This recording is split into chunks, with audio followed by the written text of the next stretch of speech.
They say rejection is the cruelest blade, sharper than steel, deeper than any wound the flesh can bear. We grow up believing that if we're just good enough, kind enough, obedient enough, we'll earn the love we deserve. That someone will see our worth and choose us. But here's the bitter pill they don't tell you in those bedtime stories. Sometimes the person who's supposed to choose you has already decided you're disposable. And sometimes, the most dangerous thing you can do is refuse to accept it. I learned that truth the night I stood before the Alpha King, the most powerful shifter in 5 territories, and spoke the words that should have gotten me killed. I refuse to be your bride. 6 words. Simple. Clear. Suicidal. They tell you that honesty is a virtue, that speaking your truth sets you free. What they don't mention is that freedom and death often arrive hand in hand. And when you're standing in a throne room surrounded by wolves who could tear you apart before you took your next breath, the difference between bravery and stupidity becomes paper thin. His reaction didn't come with roars or violence. It came with silence, the kind that makes your blood crystallize in your veins, that turns your bones to ice from the inside out. He simply looked at me with those amber eyes that had seen centuries pass, that had watched kingdoms rise and fall, and he smiled. Not a kind smile, not even an angry one. It was the smile of a predator who'd just realized his prey had done something unexpected, something interesting. And in that moment, as the temperature in the room dropped and every wolf in attendance held their breath, I understood with absolute clarity that I hadn't freed myself from anything. I had just chained myself to something far more terrifying than an unwanted marriage. I had gotten his attention. Before Evelyn's story unfolds, a quick note. If you love tales of broken souls finding wholeness, you'll want to check out this book titled The Alpha's Second Chance, now showing on your screen. It's a story about redemption, second chances, and love that refuses to give up. Links in the description below. Now, let's dive into Evelyn's world. Chapter 1. 3 days before I rejected the Alpha King, my father sold me. He didn't use those words, of course. Fathers never do when they're trading away their daughters like livestock. He called it an opportunity, a great honor, a chance to serve the pack in ways your sister never could. My sister, perfect, fertile, shifted Tamara, who'd produced 2 healthy pups by age 22, and whose wolf form was so beautiful that visiting alphas wrote poems about her silver coat. Tamara, who my father actually loved. I was the other one. The broken one. The daughter who'd never shifted despite being 24 years old, whose womb had been declared barren by 3 separate pack healers, whose mate had publicly rejected her at the autumn gathering 2 years ago, because what's the point of a wolf who can't be a wolf? His name was Derek. We'd known each other since childhood. I'd loved him since I was 16. He'd looked me in the eye, in front of 200 witnesses, and said those words. Then he'd walked away, and claimed Tamara's best friend as his mate instead. They had their first pup 9 months later. I told myself I was over it. I told myself that the humiliation had scabbed over, that the wound had closed. But wounds don't close just because you stop looking at them. They just fester in the dark. Evelyn. My father's voice cut through my thoughts. I stood in his study, the room where he conducted pack business, made decisions that affected hundreds of lives, and apparently, bartered away the daughters he had no use for. Are you listening to me? Yes, father. The lie came easily. I'd been lying to him for years. Yes, I'm fine. Yes, I'm happy. Yes, I understand why Tamara got the nicer room, the better clothes, the education at the capital. Yes, I know it's because she has value and I don't. The Alpha King has requested a bride. He said it like he was discussing the weather, not my entire life. His advisors approached me last week. Apparently, he's decided it's time to produce an heir. My stomach dropped. And you offered me. I offered the pack service, he corrected, as if the distinction mattered. Tamara is already mated, and the king's representatives were very clear that he wants an unmated female. You're the only eligible option. Eligible. What a word. Like I was qualified for this, like I'd passed some kind of test. In reality, I was just the only option he was willing to waste. What if I refuse? The question escaped before I could stop it. My father's face hardened. He was a large man, broad-shouldered and intimidating even without his wolf. As pack beta, he'd spent 40 years enforcing the alpha's will, crushing dissent, maintaining order. Gentleness wasn't in his vocabulary, especially not with me. You won't refuse. It wasn't a suggestion. But what if I did? I pressed, knowing I shouldn't, unable to stop myself. What if I said no? He stood, moved around the desk, and I instinctively took a step back. He noticed. Something flickered in his eyes, not quite guilt, but maybe its distant cousin, regret, perhaps, that his daughter flinched from him. Evelyn, listen to me very carefully. His voice dropped to that deadly quiet register he used when dealing with wolves who'd broken pack law. The Alpha King doesn't make requests. He makes commands that sound like requests because he's being polite. If you refuse, he'll take it as a declaration of hostility. Not just from you, from our entire pack. So I don't have a choice. None of us have choices when it comes to kings. He turned away, looking out the window at the pack lands, the forests and fields that had been our home for generations. The Alpha King could crush us without breaking a sweat. He has 12 packs under his direct command and alliances with 20 more. If he decided we'd insulted him, we'd be dead or scattered within a week. Then why does he want a bride from a nothing pack in the middle of nowhere? I asked. He could have any female he wanted. There are alpha daughters, powerful shifters, females who could actually give him strong heirs. Why me? My father was silent for a long moment. When he finally spoke, his voice was carefully neutral. I don't know. His representatives didn't explain. They simply said he required a bride, gave their specifications, and I provided your name. Specifications. Like ordering furniture. What specifications? Unmated. Between 20 and 30 years old. Able to read and write. He paused. They didn't ask about shifting ability, because they assumed any adult wolf could shift. Because it never occurred to them that someone like me existed broken in such a fundamental way that my own body rejected what I was supposed to be. When? My voice sounded hollow, even to my own ears. Tomorrow night. They're sending an escort at dusk. Tomorrow. Less than 24 hours to say goodbye to the only life I'd ever known. However miserable it had been. Less than a day to prepare myself for. What? Marriage to a male I'd never met? A male who'd ruled the territories for over a century, who was feared by every pack, who reportedly hadn't taken a bride in 70 years.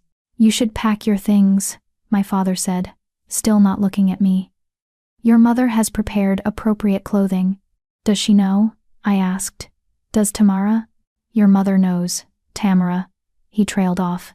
I'll tell her at dinner. Of course. Can't upset perfect Tamara with the news that her disposable sister is being sent away. Better to tell her last. When it's too late for her tender heart to feel guilty about it. Is that all, father? The formality felt appropriate. This wasn't a conversation between parent and child. This was a superior informing a subordinate of their new assignment. Evelyn. He finally turned back to face me. And for just a moment, I saw something in his expression that might have been concern, or maybe just discomfort, at having to look at the daughter who reminded him of his failures. The Alpha King is old, powerful. He's survived challenges that would have killed lesser wolves 100 times over. He's not cruel, as far as anyone knows, but he's not gentle either. Are you telling me to be careful, or are you trying to make me feel better about being sold off? His jaw tightened. I'm telling you to be smart. Keep your head down. Do what's expected of you. Don't draw attention to yourself. The Alpha King wants a bride who can give him an heir and stay out of his way. If you can do that, you'll be fine. If you can do that. As if I could give anyone an heir. As if my barren womb wasn't the primary reason I was disposable enough to send to a king who probably didn't even care that his new bride was fundamentally defective. I understand. I moved toward the door, eager to escape before the composure I'd been clinging to finally shattered. Evelyn. I stopped but didn't turn around. It's better this way, my father said quietly. You'll have safety, status.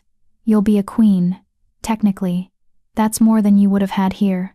More than I would have had with you, I heard in the silence.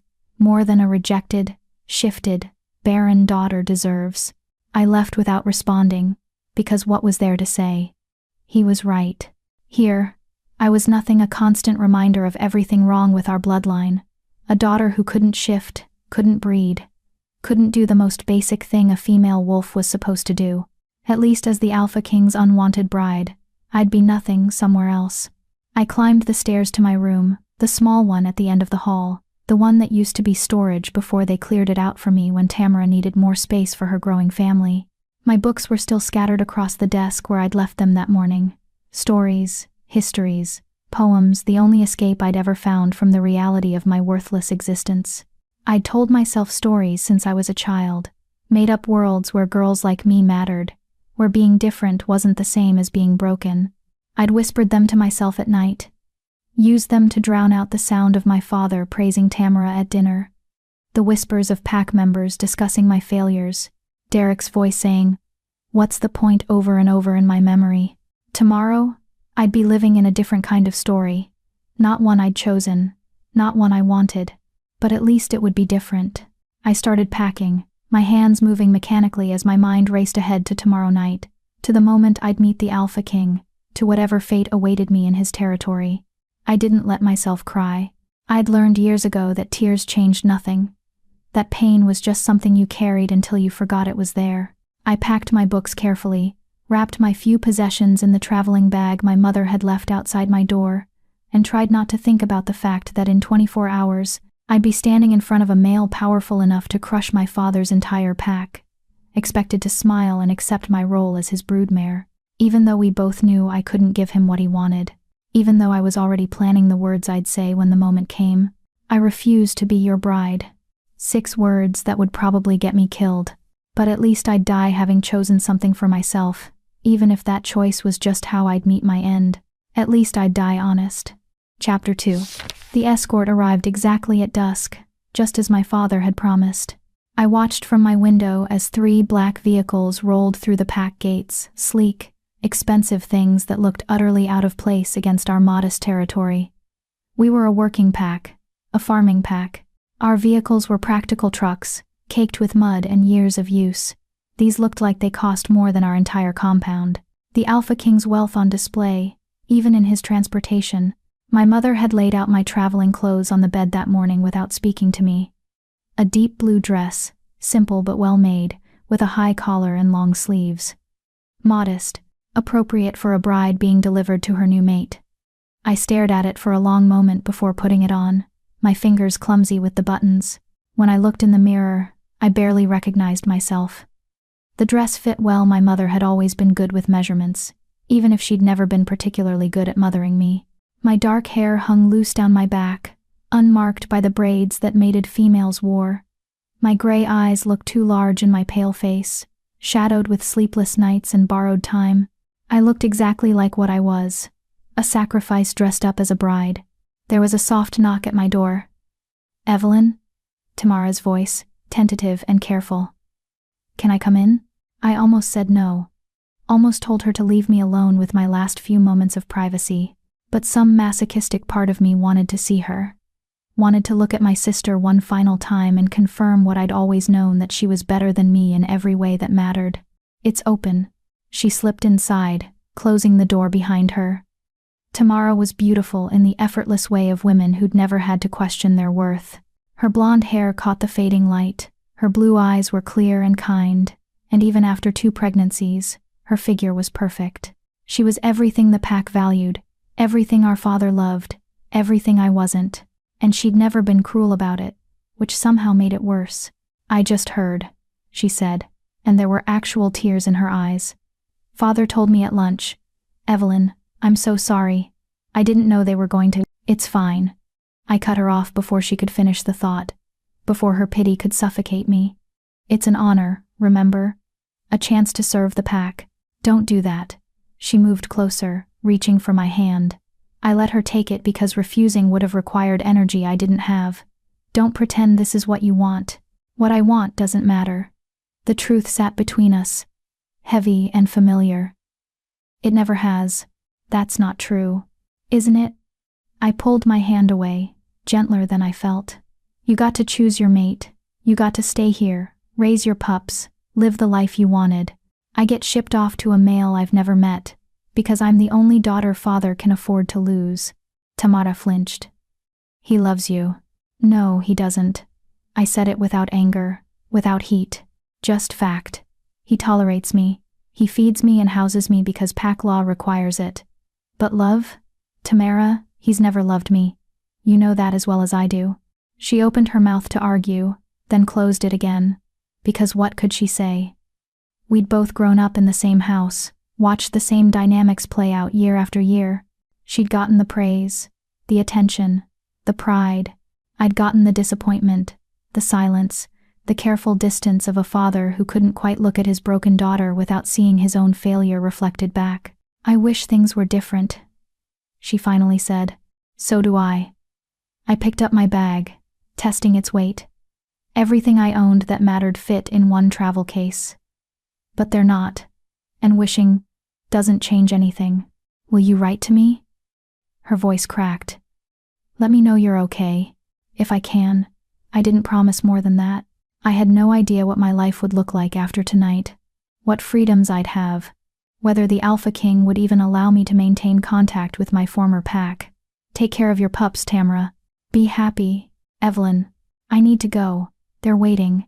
I left before she could say anything else, before her tears could make me feel things I couldn't afford to feel. Grief was a luxury, and I had none left to spare. My father waited in the foyer, dressed in his formal beta attire. The Alphaking's representatives stood with him, 2 males and 1 female, all of them radiating the kind of power that came from proximity to ultimate authority. They weren't alphas themselves, but they served one, and that made them more dangerous than most wolves I'd ever meet. The female stepped forward first. She was tall, elegant, with dark skin and calculating eyes that assessed me in a single sweeping glance. "Evelyn Ivy?" "Yes." My voice came out steady. Small victory. "I am Lydia, the Alphaking's chief of staff. These are my associates, James and Victor. We'll be escorting you to the capital tonight. The journey will take approximately 4 hours. Do you have any questions?" 1,000 questions. Why me? What does he want? Will he kill me when he finds out I'm defective? How long do I have before he realizes this was all a terrible mistake? "No questions," I said instead. Lydia's lips curved in something that wasn't quite a smile. "Very well, if you'll follow us." My father cleared his throat. "Evelyn." I turned to look at him, and for just a moment, his careful mask slipped. He looked old suddenly, tired in a way I'd never noticed before. "Be well." Not "I love you," not "I'll miss you." Just be well, the same thing he'd say to any pack member leaving on a long journey. "Goodbye, Father." I didn't call him anything warmer because we'd never had anything warmer between us. At least we were honest at the end. The November air was cold when we stepped outside, promising winter in the weeks ahead. The rest of the pack had gathered to watch my departure, not out of affection, but curiosity. The beta's strange daughter, being taken away by the Alphaking's people. It was probably the most interesting thing that had happened here in years. I kept my chin up as we walked to the vehicles, refused to let them see me falter. If this was my last act in this place, I'd do it with whatever dignity I could salvage. Victor opened the rear door of the middle vehicle, and I slid inside. The interior was leather and luxury, climate-controlled and pristine. Lydia climbed in beside me while the males took the front seats. The door closed with an expensive-sounding thunk, sealing me inside. "Comfortable?" Lydia asked as the vehicle began to move. "Yes, thank you." Politeness was armor. I wore it carefully. "Good." She pulled out a tablet, began scrolling through something. "We have some paperwork to complete during the journey. Legal formalities, mostly.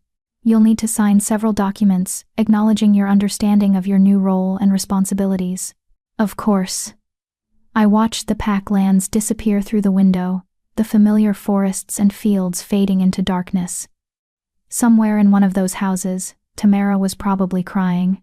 My father was probably already moving on, his duty discharged, his useless daughter finally disposed of properly. "You're very calm," Lydia observed. "Most females in your position are either terrified or overly excited." "Should I be terrified?" I asked. Or excited? She studied me for a moment, her expression unreadable. That depends entirely on you. The Alphaking is complex. He values intelligence, discretion, and obedience. If you can provide those things, you'll find your life quite comfortable. And if I can't? Let's hope it doesn't come to that. She handed me the tablet. First document. This acknowledges that you're entering into this union willingly and of your own free choice. I almost laughed. Willingly. Free choice. As if I'd had any say in this at all. But I took the tablet, scanned the legal language that essentially said I couldn't later claim coercion, and signed my name. One by one, she walked me through the documents. Property transfers, apparently. I was now technically owned by the Crown, though they didn't phrase it that way. Medical release forms, confidentiality agreements, about anything I might see or hear in the capital. By the time we finished, I'd signed away every right I'd theoretically had as a pack member, exchanging them for the dubious privilege of being the Alphaking's bride. There's one more thing, Lydia said as I handed back the tablet. The Alphaking values privacy. Your wedding ceremony will be intimate. Just you, him, and the necessary witnesses. No celebration, no pack gathering. He prefers to keep personal matters private. I understand. Another thing I had no control over. At least I wouldn't have to smile through a public ceremony while hundreds of strangers watched me bind myself to a male I'd never met. We'll arrive at the capital around 10 o'clock, she continued. You'll be taken to your quarters, given time to refresh yourself. The ceremony will take place at midnight. Midnight. Of course. Everything about this felt like a dark fairy tale, the kind where the princess gets eaten by the wolf at the end. Will I meet him before the ceremony? I asked. The Alphaking? No. He'll see you for the first time at the altar. Lydia's expression was carefully neutral. It's tradition. His tradition. Probably. His rules. His world that I was being absorbed into whether I wanted it or not. I turned back to the window, watching the darkness rush past. We'd left the familiar territories behind, entering lands I'd only read about in books. The capital was north, built into the mountains where the first packs had settled centuries ago. They said the Alphaking's fortress was carved from the mountain itself, that it had stood for 500 years, that wolves who entered uninvited were never seen again. I was entering invited. Somehow, that felt worse. Can I ask you something? I said after a long silence. You may ask. Lydia didn't promise an answer. Why me? There must be hundreds of unmated females who'd be better suited for this. Stronger. More. I searched for the word. More valuable. Lydia was quiet for so long I thought she wouldn't answer. When she finally spoke, her voice was softer than before. The Alphaking's requirements were very specific. He wanted someone unmated, educated, and... She paused. Someone who wouldn't come with expectations. Someone who wouldn't come with expectations. Translation. Someone so grateful to be chosen that she wouldn't question anything. Someone disposable enough that her pack wouldn't mourn if things went badly. Someone broken enough to accept whatever scraps of affection or attention she was thrown.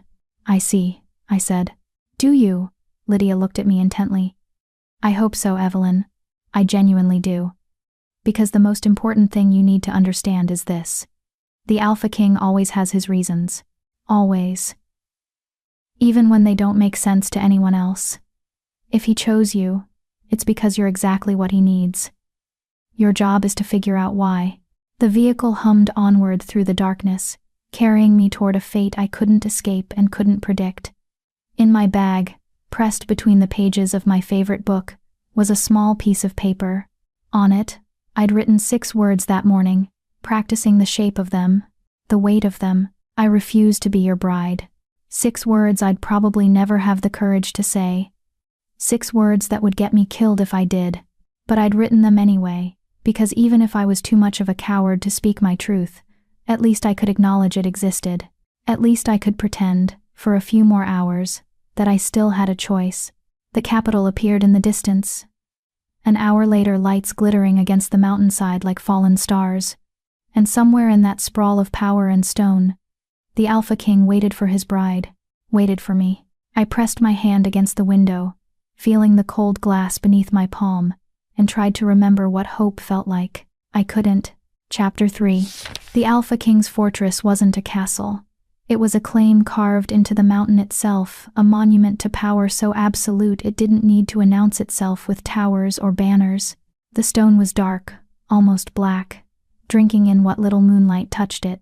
Windows glowed like watchful eyes, and as we drove through gates that looked capable of withstanding a siege, I felt the weight of centuries pressing down on me.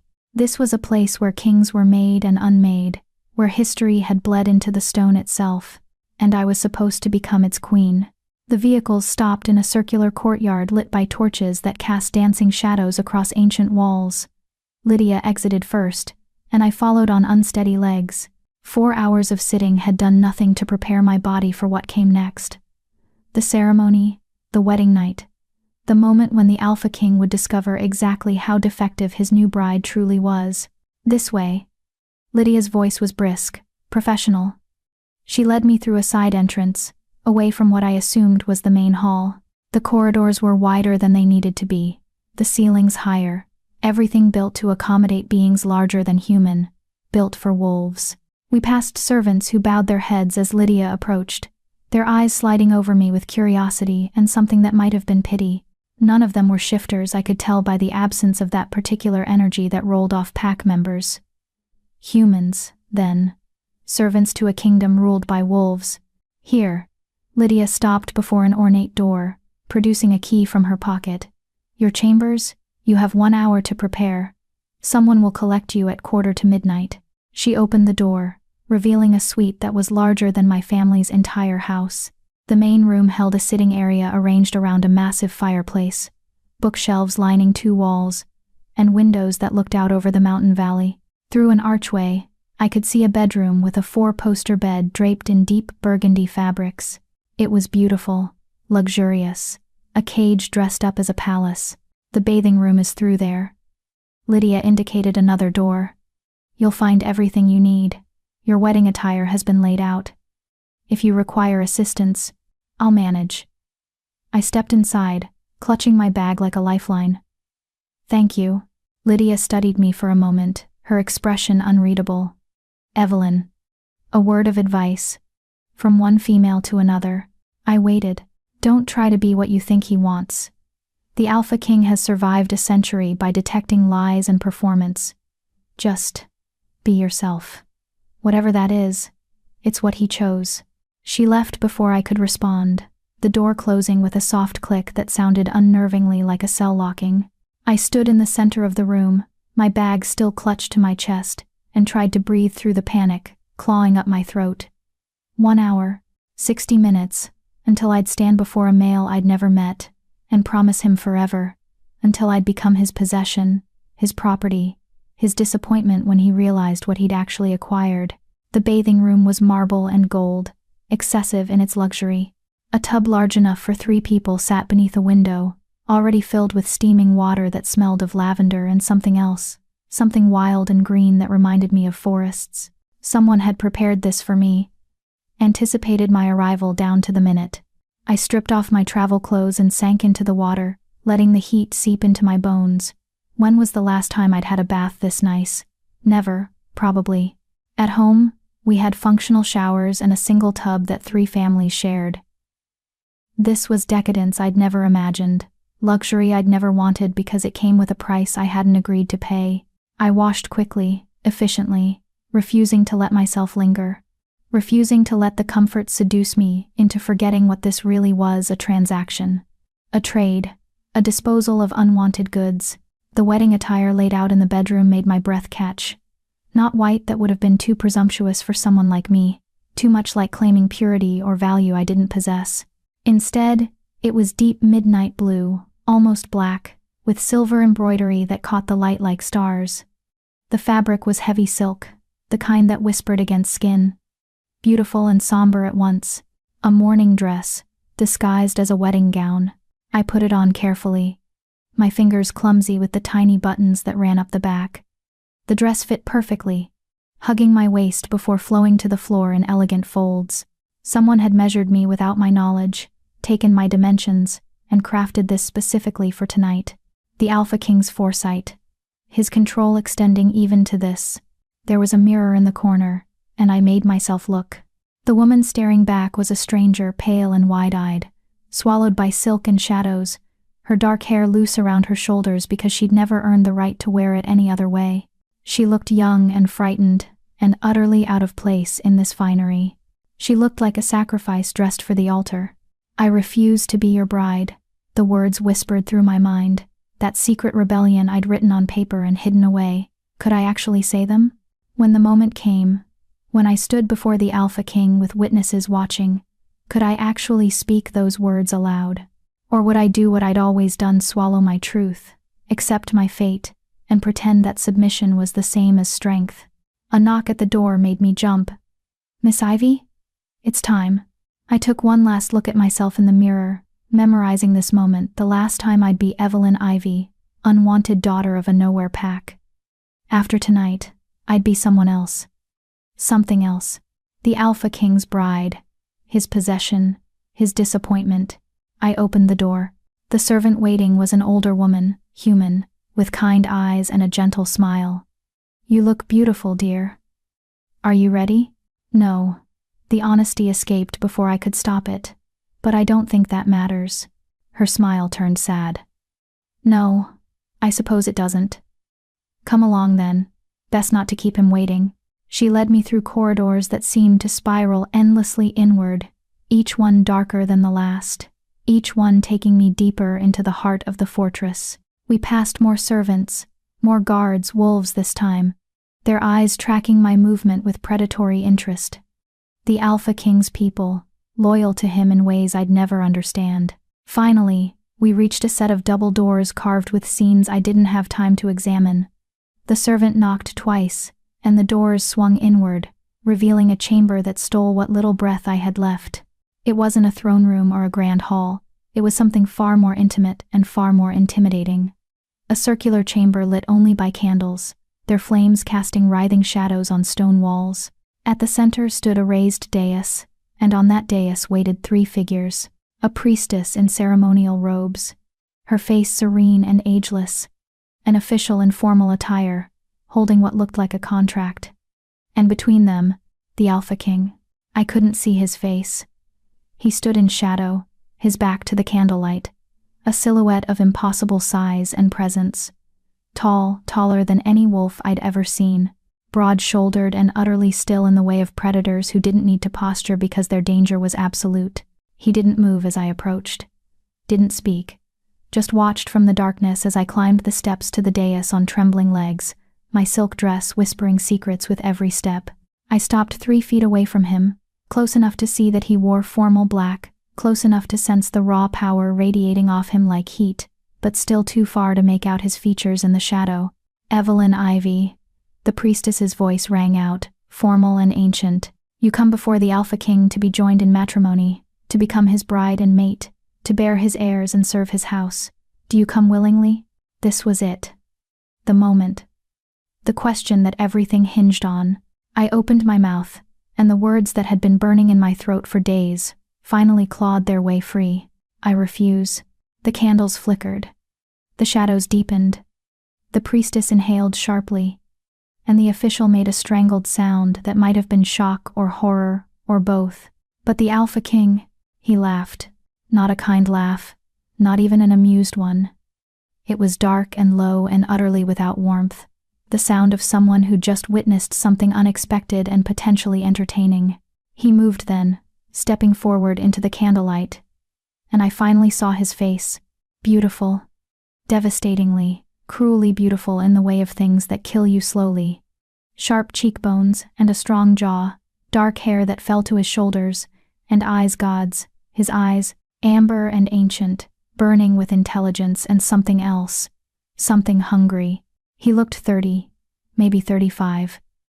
But his eyes were older than stone, older than the mountain itself. "You refuse," he repeated, his voice a low rumble that I felt in my bones. "How?" Refreshing.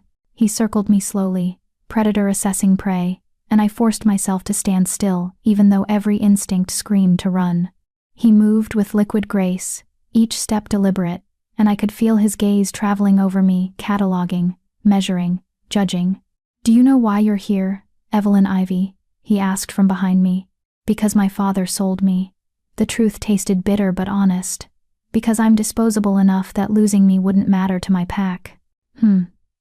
He came back around to face me, close now, close enough that I had to tilt my head back to meet his eyes, close enough to see the faint scars on his neck, marks that looked like claw wounds that had healed decades ago. "And do you know what happens to wolves who refuse the Alphaking?" My heart hammered against my ribs. "I imagine nothing good." "You imagine correctly." He reached out, and I flinched before I could stop myself. Something flickered in his eyes, surprise, displeasure, but he completed the gesture anyway, his fingers catching my chin and tilting my face up to the light. "You're terrified of me." It wasn't a question, but I answered anyway. "Yes." "Good. Fear is honest." His thumb brushed my jawline, a touch that could have been gentle if it hadn't felt like a brand. "Tell me why you refuse." "Because I don't want this." The words tumbled out, reckless and raw. "I don't want to be your bride, your possession, your—" I choked on the next word, but forced it out anyway. "Your broodmare. I don't want any of this. And yet here you are."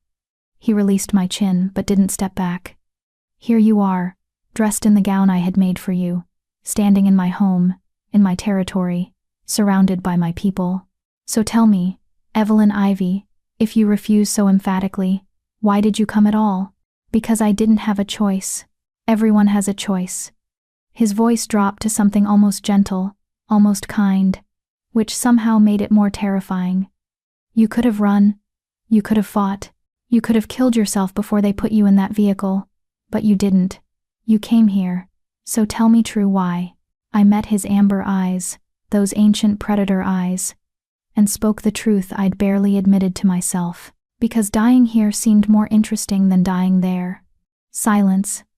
The candles guttered in a wind that didn't exist. The priestess and official stood frozen, probably wondering if they were about to witness an execution. Then the Alphaking smiled. Not the cold smile from before. Something different, something that might have been approval or interest or recognition of something he'd been looking for. "Interesting indeed," he murmured. "Very well, Evelyn Ivy. You refuse to be my bride. I accept your refusal." Relief flooded through me, so sudden and intense I swayed. "However," he continued, and the relief died instantly, "I have a proposal, a different arrangement, if you will." "What arrangement?" I asked warily. "You will stay here, not as my bride, not yet, but as, let's call it a guest. You will have your freedom within the fortress. You may go where you please, do what you like, speak to whom you wish, and every night, at midnight, you will come to my chambers." My blood turned to ice. "Why?" "To answer a riddle." He reached into his jacket and produced a small card, holding it out to me. "If you can answer it correctly, I'll release you. Send you back to your pack with enough gold to buy your freedom from your father. Enough security to build whatever life you want. But if you cannot answer it, then what?" His smile turned predatory. "Then you stay another night, and we try again." I took the card with shaking fingers. Written on it in elegant script was a single question. "What is born of pain, feeds on silence, and dies when spoken?" I read it 3 times, my mind racing. A riddle. He was offering me a way out, a chance at actual freedom, and all I had to do was solve a riddle. Except, riddles weren't simple. Riddles had layers, meanings within meanings. This could take days to solve. Weeks, months, or forever. "What happens?" I asked slowly. "If I refuse this too, then I'll take you back to your pack myself. Tonight. Right now." He gestured to the doors. "You'll go home to your father, to your sister, to that life you were so eager to die escaping, and you'll spend the rest of your days wondering what might have happened if you'd been brave enough to try." It was manipulation. Obvious, blatant manipulation. He was offering me a devil's bargain wrapped in the illusion of choice. But God's help me, it was more choice than I'd had in years. "How long do I have?" I asked. "To solve it." "As long as it takes." He moved back to the shadows, his form blending with the darkness until only his amber eyes were visible. But remember, Evelyn Ivy, every night at midnight, you come to my chambers. Every night, I ask you the riddle. Every night, you try to answer, and every night you fail. He let the sentence hang, unfinished and threatening. Every night I fail? What? I pressed. We get to know each other a little better. His voice drifted from the darkness, velvet and danger combined. After all, if you're going to be my bride eventually, we should at least be acquainted. I won't be your bride. Then solve the riddle. I looked down at the card in my hands, at the elegant words that held my fate in their letters.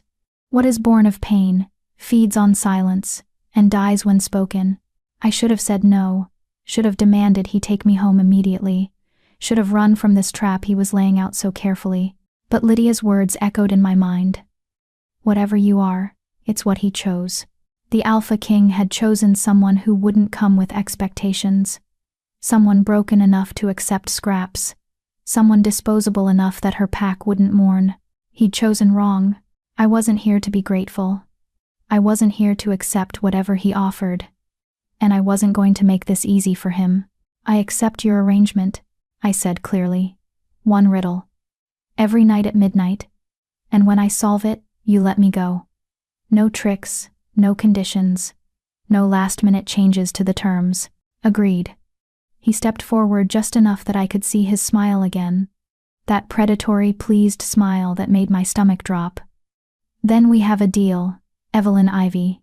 Welcome to your new home. He turned to the priestess and official. The ceremony is postponed indefinitely. Prepare the western chambers for our guest. She'll need somewhere comfortable to think. Your Majesty, the official started. That will be all. The Alphaking's voice didn't rise, didn't sharpen. It simply carried the weight of absolute authority, and both attendants bowed immediately. Lydia will show you to your new quarters, he said to me. They're far more pleasant than these chambers. You'll find books, writing materials, anything you might need. Consider yourself free to explore the fortress as you wish. And tonight? I asked. At midnight? Tonight, you rest. Tomorrow night. His amber eyes gleamed in the candlelight. Tomorrow night, we begin. He walked past me toward the doors, his presence like a physical force that made the air heavy. But he paused at the threshold, looking back over his shoulder. One more thing, Evelyn Ivy. That courage you showed tonight, refusing me in front of witnesses, speaking your truth even when you were terrified. Keep it. I find it. He searched for the word. Compelling. Then, he was gone, the doors closing behind him, leaving me alone with the priestess and official who both looked at me like I'd sprouted a second head.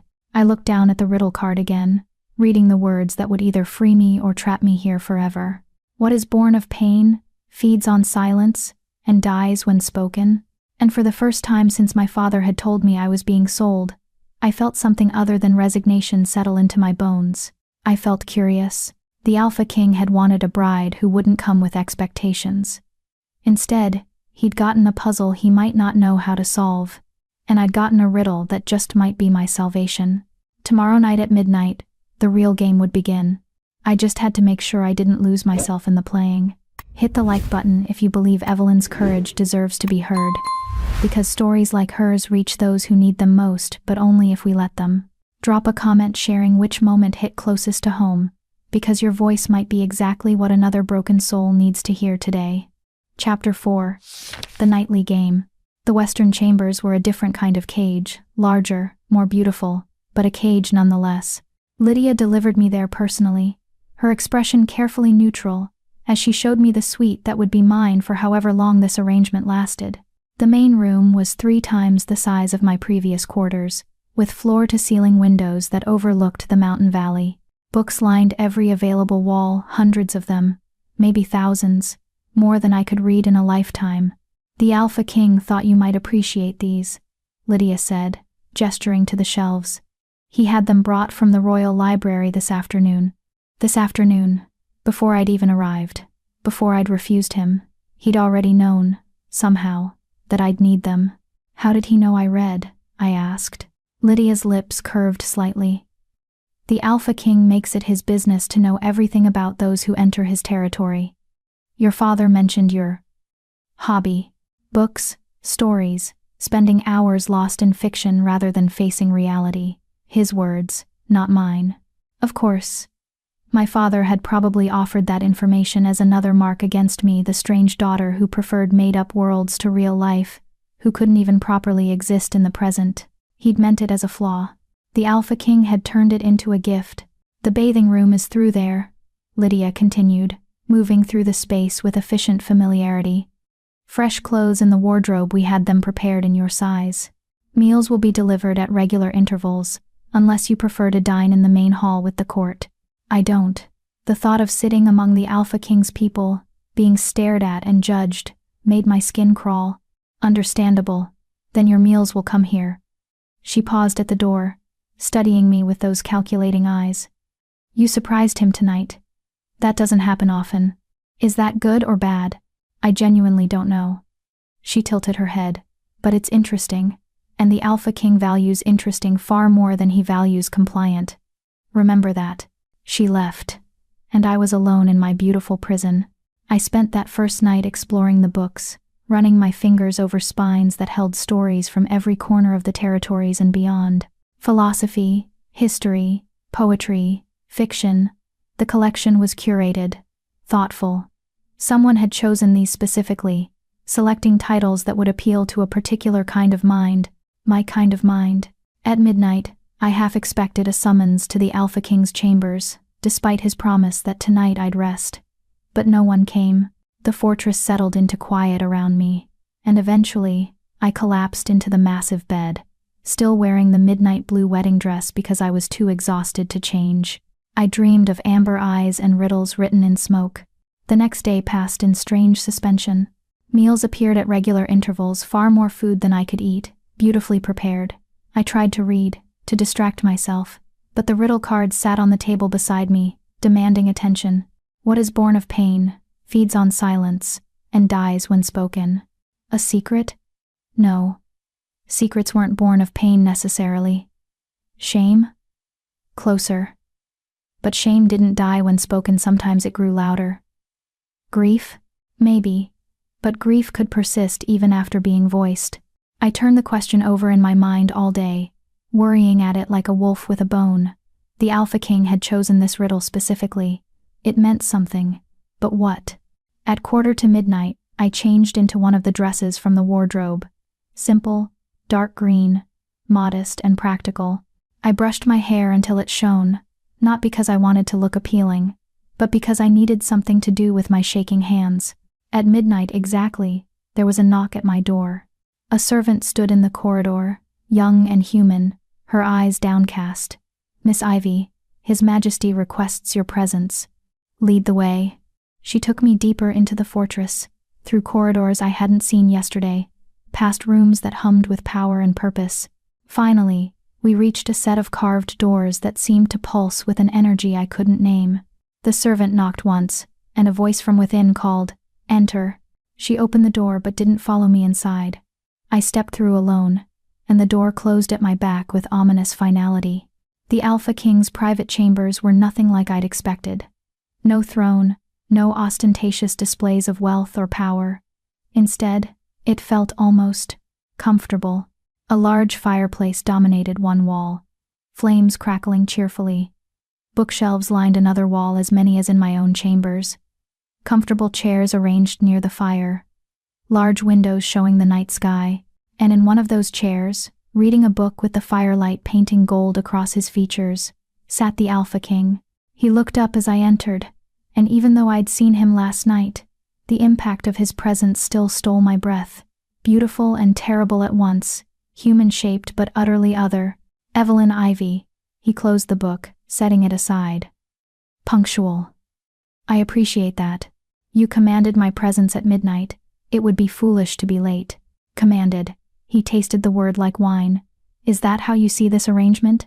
As commands you must obey? Isn't that what they are? No. He stood, moving with that liquid grace that reminded me he was a predator wearing a man's skin. They're invitations you've chosen to accept. You can refuse at any time. Walk out that door, Go back to your chambers, and I won't stop you. But then I wouldn't get to solve the riddle. Precisely. He gestured to the chair opposite his. Sit, please. I moved carefully, hyper-aware of him tracking my every step.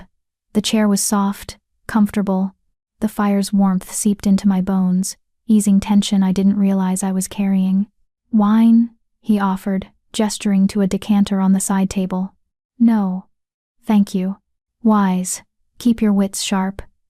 He settled back into his own chair, entirely at ease while I perched on the edge of mine like a bird ready to flee. So, have you thought about the riddle? All day. And?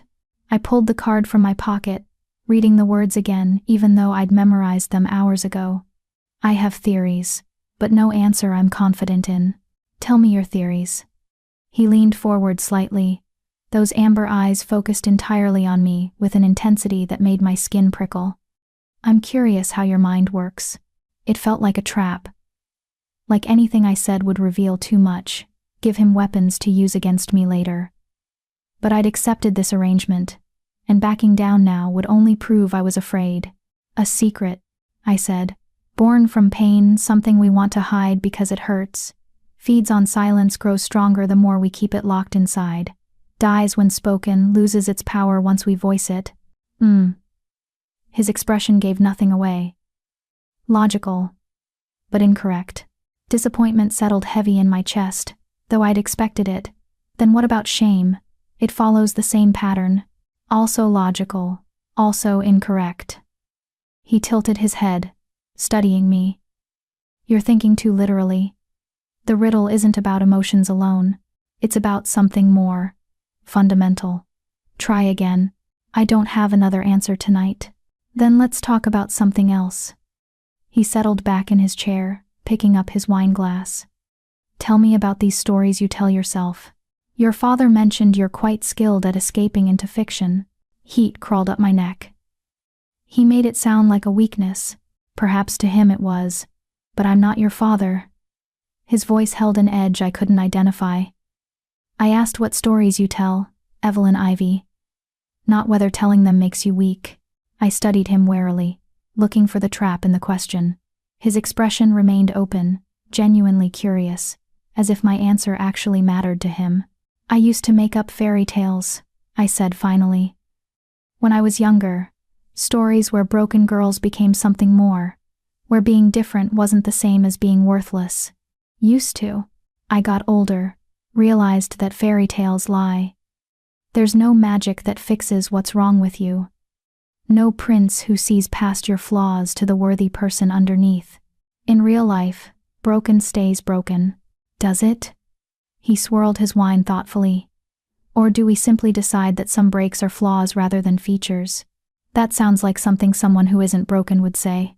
His laugh was low and unexpected. Oh, Evelyn Ivy, you have no idea how broken I am.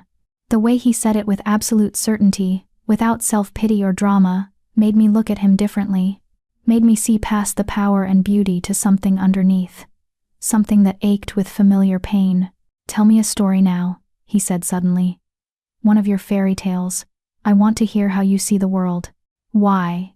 Because you're in my home, sitting by my fire, trying to solve my riddle. The least you can do is entertain me while you fail. But his smile took the sting from the words, made them almost playful. I shouldn't have.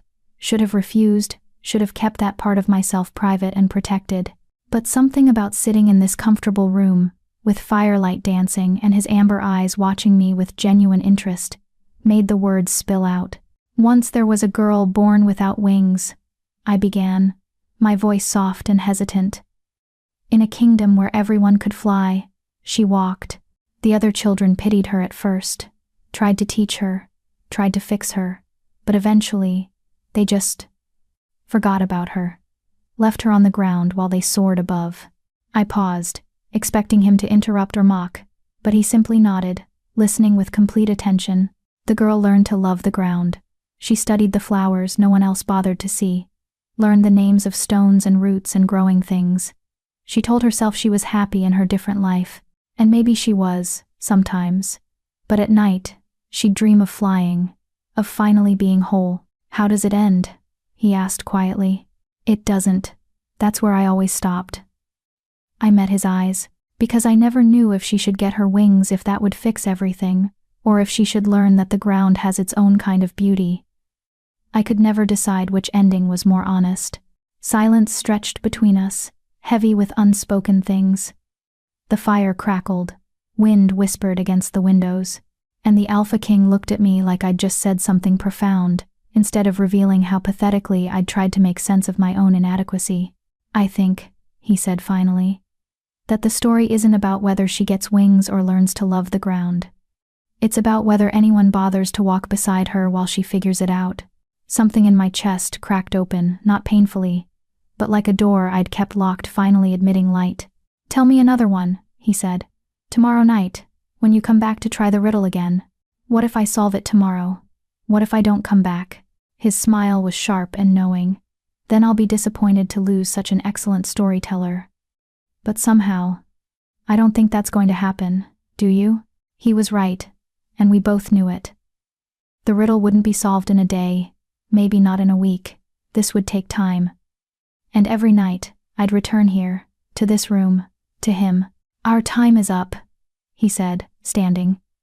Midnight to 1, that's our hour. I won't keep you longer tonight.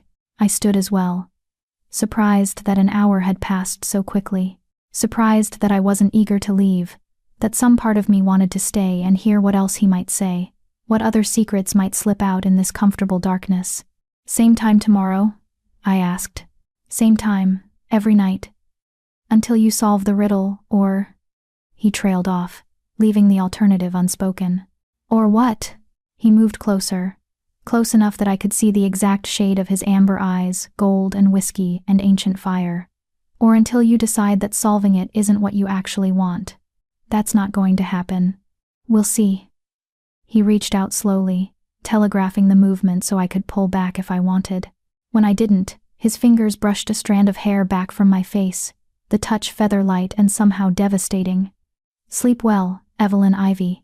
Dream of riddles and broken girls, and all the stories you've never told. I left before I could do something stupid like ask what he meant, like request to stay longer, like admit that for the first time since arriving, I felt something other than fear. I felt seen. The pattern established itself over the next week. Days spent in my chambers, reading and thinking and turning the riddle over in my mind. Nights spent in his chambers, offering answers that were always wrong, always close but never quite right. And then, after I'd failed, we'd talk. He'd ask about my stories, and I'd tell him fragments of the fairy tales I'd made up as a child. He'd listen with complete attention, asking questions that showed he actually cared about the answers.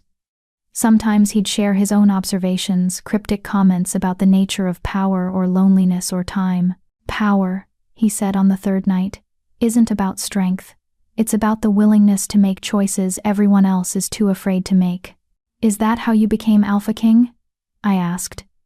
By making terrible choices? No. I became Alphaking by being the last one standing after everyone else made terrible choices. His smile was dark. I just happened to be better at surviving the consequences. On the 5th night, he asked about Derek the mate who'd rejected me. How did you know about that? I demanded, embarrassed heat flooding my cheeks. Your father mentioned it. He seemed to think it was relevant to explaining why you'd be grateful for any attention. The Alphaking's expression hardened. He was wrong, obviously. But I'm curious, did you love him? I thought I did. When I was younger, more foolish. And now? Now I think I loved the idea of being chosen, of being worth something to someone. I stared into the fire, watching flames consume wood. Turns out I wasn't worth enough. He was an idiot. The certainty in his voice made me look up. A coward and an idiot who chose safety over substance. You're better off without him. You don't know me well enough to make that judgment, don't I? He leaned forward, elbows on his knees, those amber eyes pinning me in place. I know you're intelligent. You've come closer to solving the riddle than anyone else I've posed it to. I know you're brave. You refused a king to his face. I know you're creative. Your stories reveal a mind that sees possibilities others miss. And I know you're honest to a fault, even when lying would serve you better. So yes, Evelyn Ivy. I think I know you well enough to say with absolute certainty that any male who rejected you is a fool. I couldn't breathe, couldn't think. No one had ever spoken to me like that, like I was something valuable, something worth keeping. Why do you care? I whispered. About any of this? I'm just what?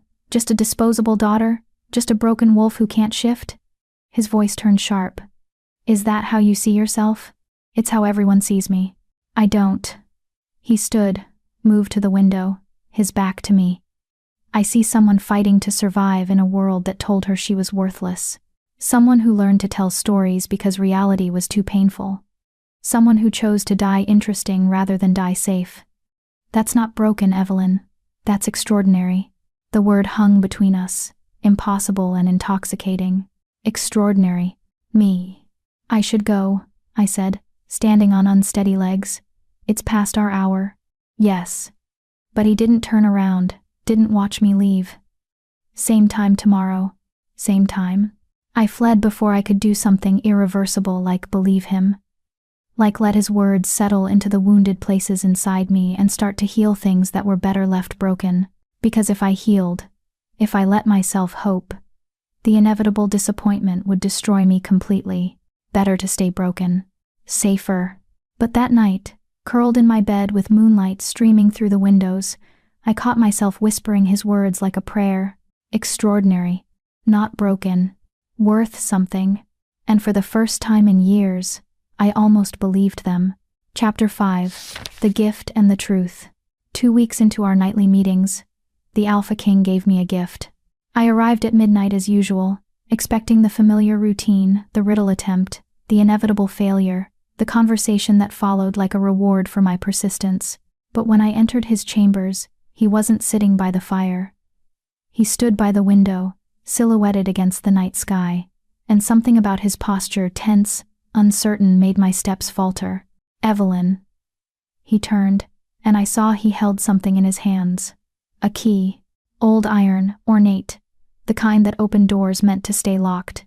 Before we attempt the riddle tonight, I want to show you something. What is it? A gift. Or perhaps a bribe. I haven't decided which. His smile was self-deprecating in a way I'd never seen from him. Come. He led me from his chambers, down corridors I'd explored during my daytime wanderings, then through a door I'd never noticed hidden behind a tapestry, accessible only to those who knew it existed. The passage beyond was narrow, lit by torches that burned with an unnatural blue flame. Where are we going? I asked. Somewhere I haven't shown anyone in 30 years. His voice echoed strangely in the confined space. Somewhere I think you'll appreciate. The passage opened into a room that stole the breath from my lungs. A library. But not like the collections in my chambers or his, this was something else entirely. The room was circular, 3 stories tall, with a domed glass ceiling that showed the stars. Bookshelves spiraled upward in a dizzying array, connected by staircases and walkways that defied conventional architecture. Thousands upon thousands of books, manuscripts, scrolls, knowledge accumulated over centuries.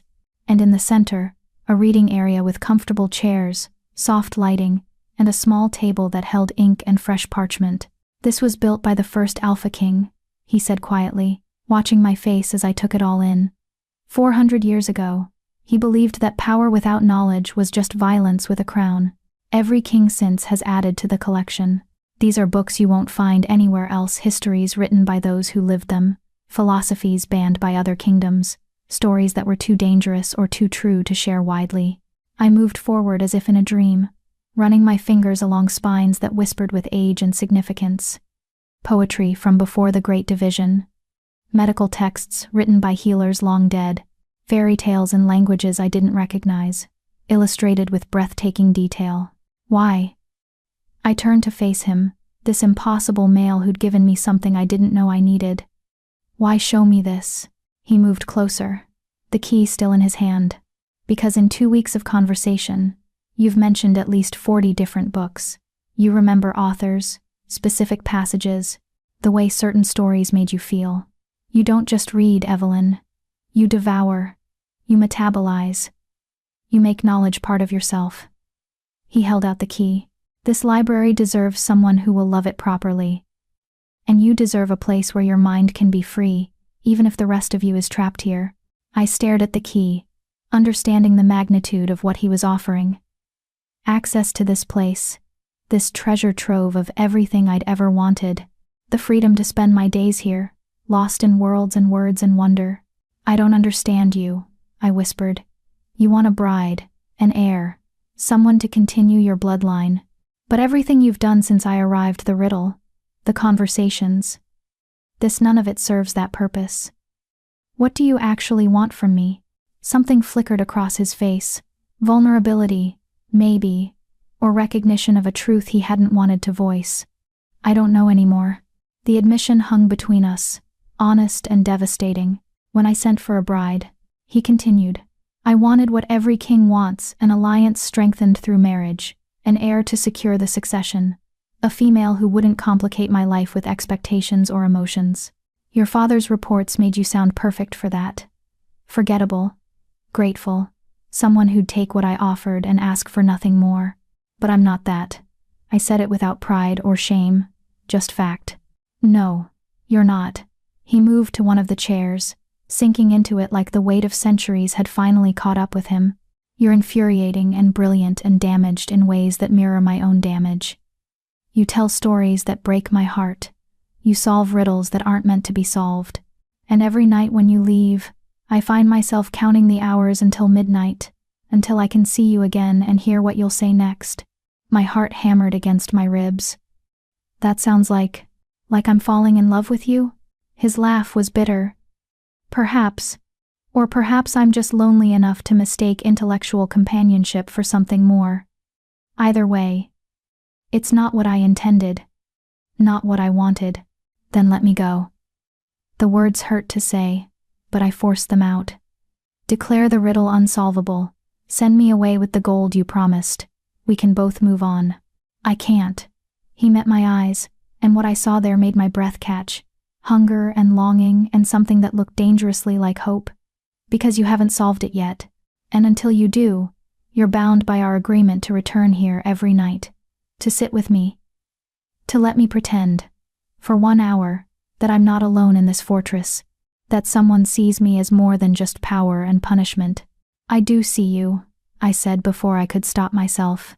I see someone who's survived when he should have died. Someone who's kept his humanity despite having every reason to lose it. Someone who's lonely in a way that has nothing to do with being alone. He stood abruptly, moving to the window, his back to me again, his tell, I'd learned, for when emotions ran too close to the surface. You should take the key. Explore. This place is yours now, to use as you wish. And Evelyn? Yes. The riddle. Keep trying. Because the day you solve it, the day you're free to leave. His voice dropped to barely a whisper. I think that might break something in me that's already fractured beyond repair, but I'll let you go anyway, because I gave my word, and because you deserve the choice I never had. I wanted to ask what choice he meant. Wanted to cross the room and touch him, comfort him, tell him that maybe being broken together was better than being whole alone, but I didn't. Because I was still terrified of what I was beginning to feel, this pull toward him that had nothing to do with fear or duty, and everything to do with recognition. Like, calling, to like, damage, seeing damage and whispering, I understand. Thank you, I said instead, clutching the key like a lifeline. For this, for trusting me with it. Don't thank me yet. He still didn't turn around. You haven't tried tonight's riddle. And I'm beginning to suspect you're getting close to the answer. I pulled out the card, reading the familiar words that had haunted me for 2 weeks. What is born of pain, feeds on silence, and dies when spoken. And suddenly, standing in this library, full of stories, listening to the Alphaking admit he was lonely, I understood. A lie, I said softly. The answer is a lie. He turned, and the expression on his face confirmed it even before he spoke. Pride and sorrow mixed together, painted across features that had become heartbreakingly familiar. Explain, he said. A lie is born of pain. We lie to avoid hurting others, or being hurt ourselves. It feeds on silence, grows stronger the more we refuse to speak the truth. and it dies when spoken. When we finally voice what's real, the lie can't survive. I met his amber eyes. The answer is a lie. Yes. The single word carried the weight of endings. You solved it, Evelyn Ivy. You're free.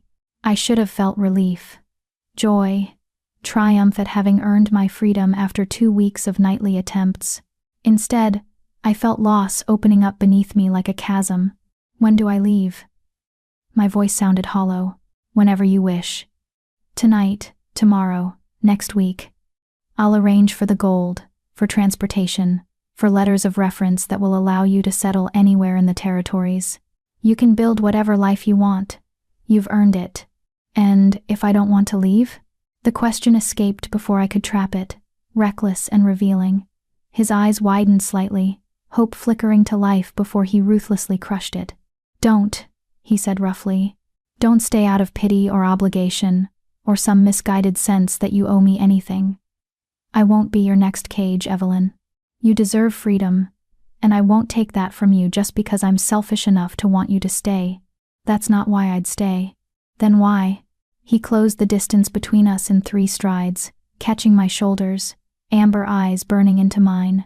Tell me why you'd give up freedom to remain here. Tell me the truth. The truth. The thing that lies died for. The thing I'd been avoiding since the first night I'd sat by his fire and realized he saw me as something more than broken. Because when I'm with you, I don't feel worthless, I admitted, the words tearing free like confession. Because you listen to my stories like they matter. Because you're lonely and I'm lonely, and somehow that makes both of us less alone. Because I stopped, terrified of the next words, of voicing the feeling that had been growing in my chest like wildfire. Because you what? His hands tightened on my shoulders, desperate and careful at once. Because I think I'm falling in love with you, I whispered, and that terrifies me more than anything else ever has. For a moment, he just stared at me. Then he pulled me against him, his arms coming around me like shelter, like sanctuary, like home. I felt his heartbeat against my cheek too fast, mirroring my own racing pulse. I've been in love with you since the 3rd night, he said into my hair. When you told me that story about the girl without wings, when I realized you were telling me your pain disguised as fiction, trusting me with your damage. I knew then that I'd found something I didn't know I'd been looking for. I pulled back just enough to see his face. But the riddle was my cowardice. His smile was self-deprecating. I thought if I gave you a way out, if I made you work for your freedom, then when you left, it wouldn't hurt as much. I'd tell myself you chose to go, that I'd done the honorable thing by letting you. But the truth? His thumb brushed my cheek, wiping away tears I didn't know I'd shed. The truth is, I've been praying every night that you wouldn't solve it, that you'd stay trapped in our agreement forever, coming to my chambers at midnight, letting me pretend I deserved your company. You do deserve it, I said fiercely. Whatever you think you've done, whatever you believe makes you unworthy, you're wrong. You've been kinder to me in 2 weeks than anyone was in my entire life before this. Evelyn. My name was a prayer on his lips. If you stay, it can't be like this. I won't keep you in beautiful rooms and stolen hours. I want. He stopped, struggling with words. I want what I was too afraid to ask for before. I want you as my bride, my mate, my equal. I want to build a life with you, not just count down nights until you leave me, but I can't give you an heir. The words tasted like ash. I'm barren. The healers were very clear about that. If you take me as your mate, you'll never have children. Your line will end with you. Then it ends. He said it like it was simple, like he wasn't sacrificing centuries of tradition and expectation. I've lived 147 years, Evelyn. I've had countless opportunities to produce heirs, and I never cared enough to bother. Do you know why? I shook my head, afraid to hope, because until I met you, I couldn't imagine wanting to build a future at all. The years just stretched ahead, endless and gray. But now, his hands cupped my face, tilting it up so I had to meet his eyes. Now I can imagine decades with you. Centuries, if we're lucky. I can imagine growing old together, filling this fortress with your books and my late-night conversations, and all the stories we'll create together. Children would be a gift, yes, but you are already everything I need. You barely know me, I protested weakly. I know that you're brave and broken and beautiful. I know that your mind is a wonder, and your heart is resilient, despite every attempt to crush it. I know that 2 weeks ago, I was waiting to die, counting down years like a prisoner marking days. And now I'm counting hours until midnight, until I see you again, until I get to discover another layer of who you are. He pressed his forehead to mine. That's enough. That's more than I ever dreamed of having. I'm still afraid, I whispered. Afraid that this is a story I'm telling myself. That I'll wake up and you'll realize I'm not worth it. Then let me tell you a different story. His voice was soft, intimate, for me alone. Once there was a king who lived in a mountain fortress, alone, except for servants and subjects who feared him. He'd survived so long by not letting anyone close, by keeping his heart locked away where it couldn't be damaged. And then one night, a girl arrived who didn't want him, who refused him, who told him the truth, even when it should have gotten her killed. And for the first time in decades, the king remembered what it felt like to be human, to want something beyond mere survival, to hope. How does it end? I asked, echoing the question he'd posed to me weeks ago. That depends. His lips quirked. Will you marry me, Evelyn Ivy? Not because you're trapped, not because you owe me, but because you want to? Because you love me as much as I love you? Because together, we might be able to build something neither of us could create alone? I thought about my father, who'd seen me as disposable. About Derek, who'd rejected me publicly. About every person who'd ever made me feel like being broken meant being worthless. And then I thought about the male holding me now who'd given me a library, who'd listened to my stories, who'd valued my mind over my ability to produce heirs, who'd fallen in love with my damage instead of trying to fix it. Yes, I said, and felt something inside me finally settle into place. Yes, I'll marry you. Not because I'm trapped. Because I'm choosing you. Because you make me feel like being broken might actually be perfect, as long as I'm broken with you. He kissed me then, and it felt like coming home to a place I'd never been, gentle and fierce at once, careful and desperate, a promise sealed in touch. When we finally pulled apart, both breathing hard, his smile was luminous. We should probably have an actual ceremony this time, he said, with witnesses who don't think you're about to be executed. Probably. I laughed, giddy with joy and relief, and the sheer impossibility of this moment. Though I prefer our first attempt. At least that one was memorable. Memorable. He pulled me close again, tucking me against his chest. Evelyn, you've been memorable since the moment you walked into that chamber and looked me in the eye while refusing to be my bride. Everything since then has just been me falling deeper. Everything. We stood there in the library he'd given me, surrounded by centuries of stories, and wrote a new beginning to our own. Later, much later, as I prepared to return to my chambers, he caught my hand. Evelyn, that story you told me. About the girl without wings. What about it?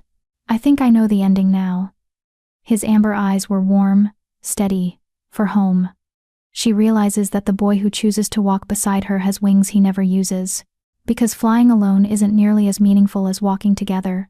And finally, after 24 years of feeling worthless, I understood what it meant to be chosen, not despite my damage, because of it. Chapter 6. The Shattered Illusion.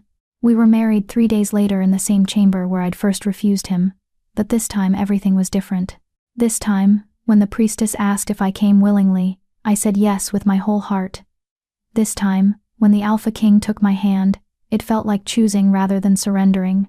This time, I wasn't a sacrifice, I was a bride. The ceremony was small, intimate, just as he'd promised that first night. Lydia stood as witness, along with James and Victor.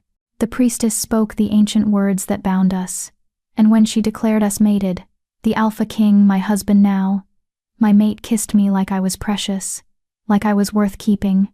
Queen Evelyn, he murmured against my lips. How does it feel? Terrifying, I admitted. And perfect. He laughed. that warm sound I'd come to crave, and pulled me closer. Get used to it. You're stuck with me now. I think I can manage that. We spent that night in his chambers, our chambers now talking until dawn. Not about duty or heirs or politics, but about everything else. About the books we loved, the places we wanted to visit, the life we'd build together. He told me about his childhood, about becoming Alphaking at 23 when his father fell in battle, about the crushing weight of power and the loneliness that came with it. I thought I'd gotten used to it, he said, his fingers tangling with mine as we lay together in his massive bed. The isolation, the distance everyone maintains out of fear or respect. But then you arrived and reminded me what connection felt like, what it meant to be seen as something other than a crown. You're more than a crown, I said softly. You're Stephen. He'd told me his name the night I'd solved the riddle, the name only his closest advisors used, the name that belonged to the male beneath the title. Hearing me say it made him smile every time. Say it again, he requested, pulling me closer. Stephen. I pressed a kiss to his jaw. My mate. My king. My husband. You're everything, he corrected, as you are mine. I believed him. God's help me. I believed every word. The next 2 weeks were the happiest of my life. I spent my days in the library Stephen had given me, losing myself in centuries of accumulated knowledge. I read histories and philosophies, poetry that made me weep, and stories that made me laugh. Sometimes Stephen would join me, bringing work he needed to complete, and we'd sit in comfortable silence, him reviewing reports and correspondence while I devoured book after book. Other times, he'd pull me away from my reading to show me parts of the fortress I hadn't seen. The training grounds where his warriors practiced. The council chambers where laws were debated. The gardens carved into the mountainside. Impossible and beautiful. This was my mother's place, he told me as we walked through rows of night-blooming flowers. She died when I was 15. Battle wound that festered. But she made these gardens, brought plants from every corner of the territories. She said that even warriors needed beauty. She sounds remarkable. She was. His expression turned distant, remembering. She would have liked you. She valued intelligence over everything else. Always said that a sharp mind was more dangerous than sharp claws. Is that why you valued my mind? I teased gently. Because your mother taught you to? No. He stopped, turning to face me in the moonlight. I value your mind because it challenges me. Because you see connections I miss. Ask questions I never thought to ask. Because talking to you is the most stimulating thing I've done in decades. He brushed a strand of hair behind my ear. My mother would have loved that about you, but I love it for my own reasons. Every night, we returned to his chambers, our chambers, and talked until exhaustion claimed us. He'd ask about my stories, and I'd spin new fairy tales for him, each one a little less dark than the last, because I was happy now, because the broken girl in my stories was finding her way toward healing, toward hope, toward home. Tell me about the girl without wings, he requested one night. How does her story end now that you know? I thought about it, curled against his side with his arm around me, safe and warm and chosen. She meets a boy who can fly, I said softly. But instead of flying away and leaving her behind, he stays on the ground with her. He shows her all the beautiful things she'd missed while dreaming of the sky, the flowers, the stones, the growing things. And gradually, she realizes that she'd been so focused on what she couldn't do that she'd never appreciated what she could.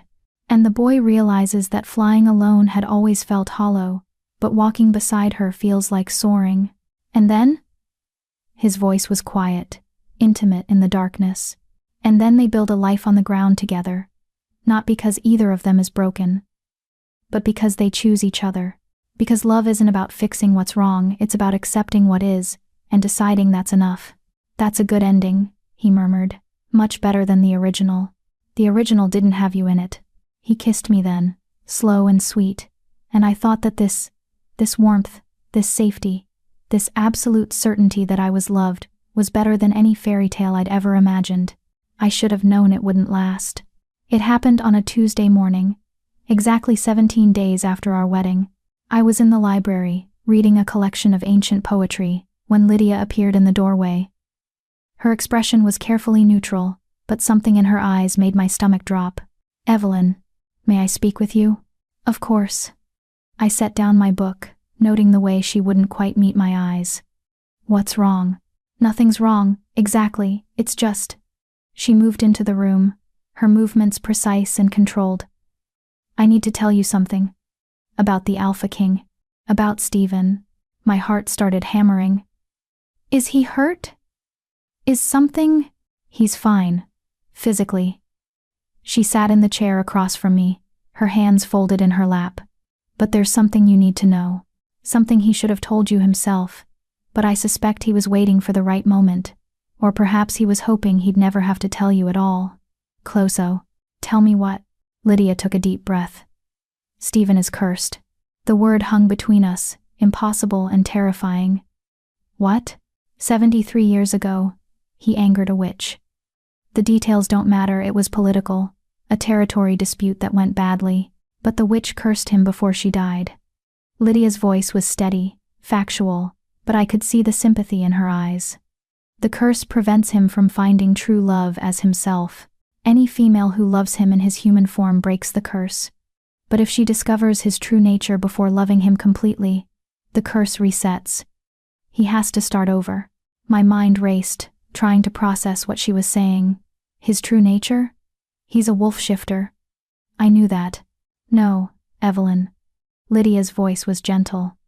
"He's not just a wolf. The curse transformed him into something else. Something monstrous. Every night, from midnight to dawn, he becomes a beast. Not a wolf, something far worse. And he's been hiding it from you since you arrived." The room spun. All those nights we'd spent together, talking until exhaustion claimed me, but never past midnight. Never into the early morning hours. He'd always made sure I left before midnight struck. Always found reasons why I needed to return to my chambers even after we were married. "That's why our chambers are separate," I said slowly, understanding dawning like horror. "Why he always insists I sleep in the western wing. Because at midnight, he transforms." "Yes." Lydia looked pained. "I'm sorry, Evelyn. I thought you knew. I thought he'd told you before the wedding, but when I realized you had no idea, that he was still hiding it from you." She leaned forward. "You have a right to know what you've bound yourself to. Does everyone know?" My voice sounded hollow. "Is the entire fortress aware that I'm the fool who married someone without knowing the truth?" "Only the innermost circle. Stephen is very careful about who has access to information about his curse. But yes, we all know. We've all seen what he becomes." "Show me." The words emerged flat, emotionless. "I want to see. Evelyn, I don't think. Show me what my husband really is." I stood, suddenly needing to move. To do something other than sit and absorb the fact that everything, every conversation, every tender moment, every promise had been built on a lie. "Please." Lydia hesitated, then nodded. "Tonight. Come to the East Tower at midnight. There's a viewing chamber one-way glass. You'll be able to see him transform without him knowing you're there." "Why are you doing this?" I asked. "Why tell me at all?" "Because you deserve the truth." She met my eyes, and what I saw there was genuine concern. "And because I've watched Stephen try to break this curse for 73 years. I've seen him fall in love before, seen females flee in terror when they discovered what he was. I thought maybe this time would be different. But if he's hiding it from you, if he's built your entire relationship on concealing his true nature—" She shook her head. "That's not love. That's deception. And you deserve better." She left, and I stood alone in the library that had been his gift to me, the beautiful cage meant to keep me distracted while he hid the truth. What is born of pain, feeds on silence and dies when spoken. A lie.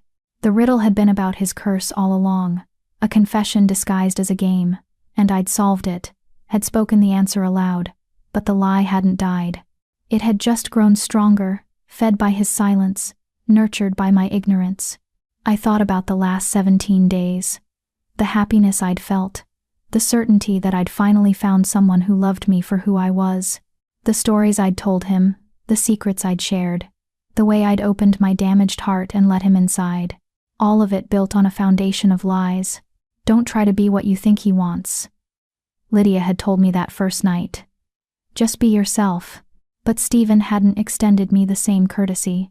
He'd hidden what he was, had made sure I fell in love with a carefully curated version of himself, the brilliant, lonely king who valued my mind and saw past my flaws. Who was the beast he became at midnight? What did he look like? What did he do during those hours when he made sure I was safely locked away in my separate chambers? I had to know, even if the knowledge destroyed me. At 1:45, I made my way to the East Tower. Lydia waited for me outside a heavy door, her expression grave. "Are you certain about this?" she asked. "No, but I'm doing it anyway." She opened the door, revealing a small chamber with a single window. Not glass, something else. Something that shimmered faintly in the torchlight. "Spelled glass," Lydia explained. "He can't see through it, can't hear us, but we can see and hear everything in his chambers." She paused.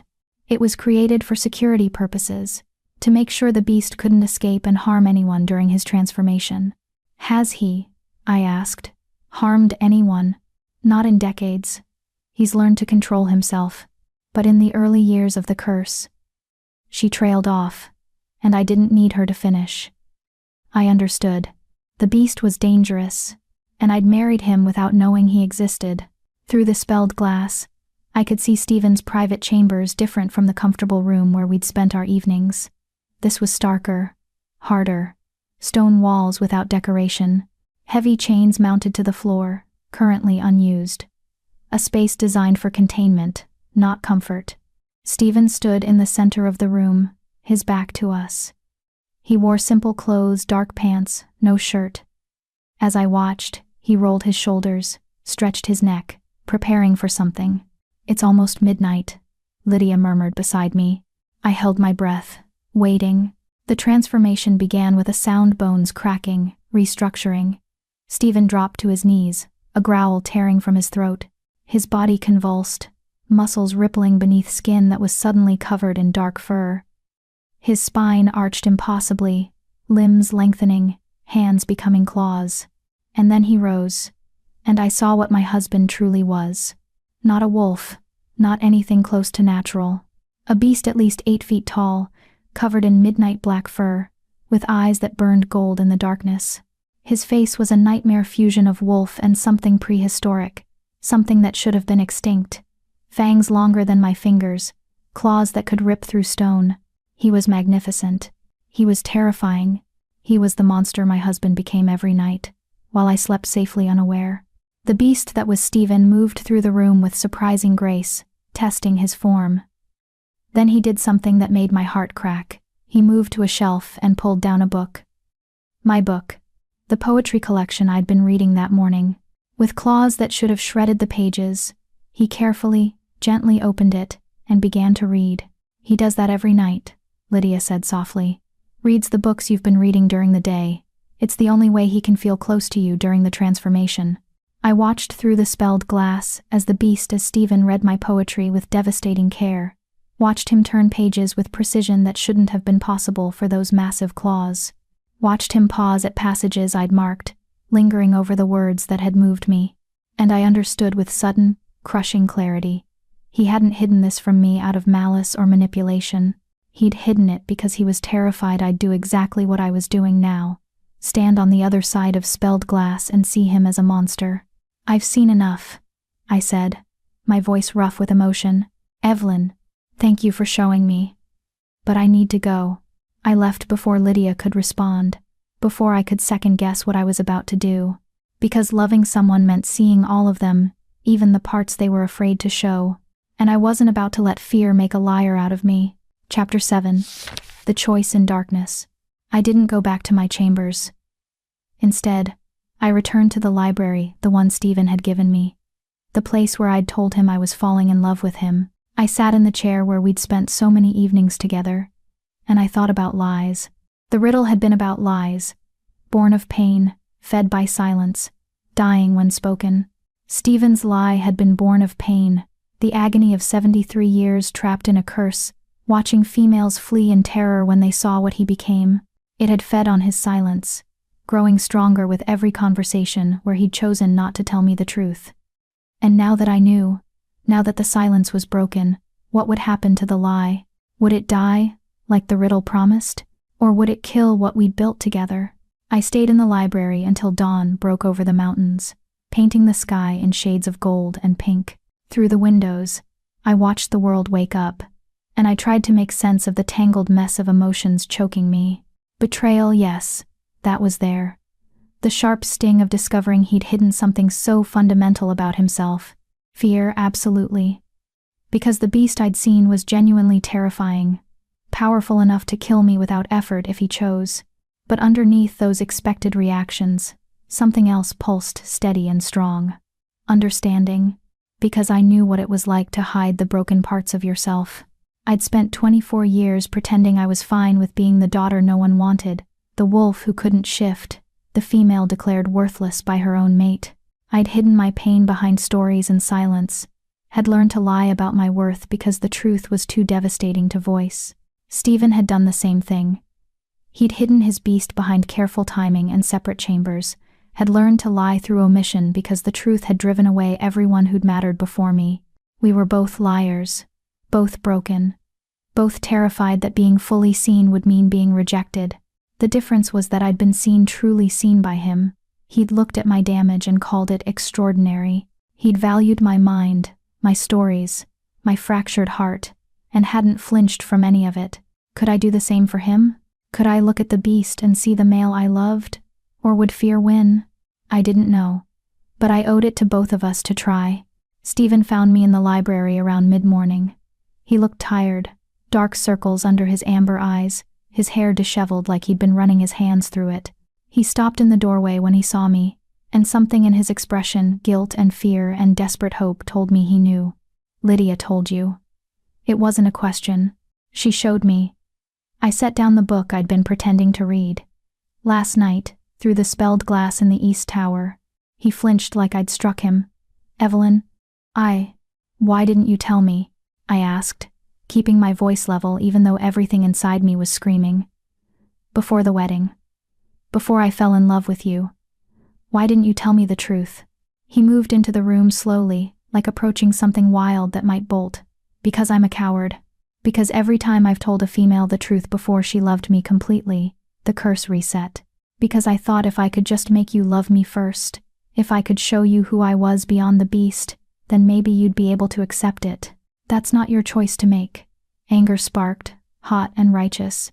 You don't get to decide what I can or can't handle. You don't get to manipulate my emotions by controlling what information I have access to. I know. He sank into the chair across from me, looking more exhausted than I'd ever seen him. You're right. It was selfish and cruel, and I have no defense except that I was desperate. Evelyn, I've been trapped in this curse for 73 years. Do you understand what that means? 73 years of watching the sun set, and knowing that at midnight, I'll become something monstrous. 73 years of isolation, because anyone who gets close either flees in terror or tries to kill me. You're not a monster, I said quietly. He laughed, bitter and broken. Did you see what I become? How is that anything other than monstrous? I saw you reading my poetry book. The admission made him freeze. I saw you handling the pages with more care than most humans manage. I saw the beast, yes, but I also saw that the beast was still you. Still gentle with the things I love. Still trying to feel close to me even when you thought I couldn't see. That doesn't change what I am. His voice was raw. That doesn't make the beast any less dangerous or terrifying. No, I agreed. But it means the beast isn't all you are. Any more than being barren is all I am. He looked up at that, something flickering in his eyes. Hope, maybe. Or just the desire to hope. I've spent my entire life being reduced to my worst parts. I continued. The daughter who can't shift. The female who can't breed. The disposable one. And you looked past all of that. You saw everything I was beyond my damage and decided it was worth loving. So tell me, Stephen. Why do you think I'm incapable of doing the same for you? Because it's different. He stood, pacing to the window, his back to me, that familiar tell. Your damage doesn't transform you into something that could kill everyone around you. My beast has killed before, Evelyn. In the early years, Before I learned control, 3 people died because I couldn't contain it. The admission hung heavy in the air. Were they innocents? I asked. What? The people who died. Were they innocents, or were they trying to hurt you? He turned, surprise crossing his features. They were assassins, sent by a rival pack during the first year of the curse. They thought I'd be vulnerable during the transformation, that they could kill me while I was changing. They were wrong. Then they knew the risk. I stood, moving toward him. They chose to attack a king during his weakest moment, and your beast defended you. That's not murder. That's survival. You're making excuses for me. No. I'm refusing to let you reduce yourself to your worst moment, just like you refused to reduce me to mine. I stopped a few feet away, close enough to see the exhaustion etched into his face, the weight of decades bearing down on him. Tell me about the curse. All of it. No more lies by omission. No more protecting me from truths you think I can't handle. He studied me for a long moment, searching my face for something. Then, slowly, he began to speak. The witch I angered was named Morgana. She'd settled in territory that technically belonged to the crown, refused to leave when ordered. I went to negotiate personally, tried to offer her alternative lands, compensation, but she wanted that specific location because it sat on a confluence of ley lines, powerful magic. He moved back to his chair, sinking into it like the memory was a physical weight.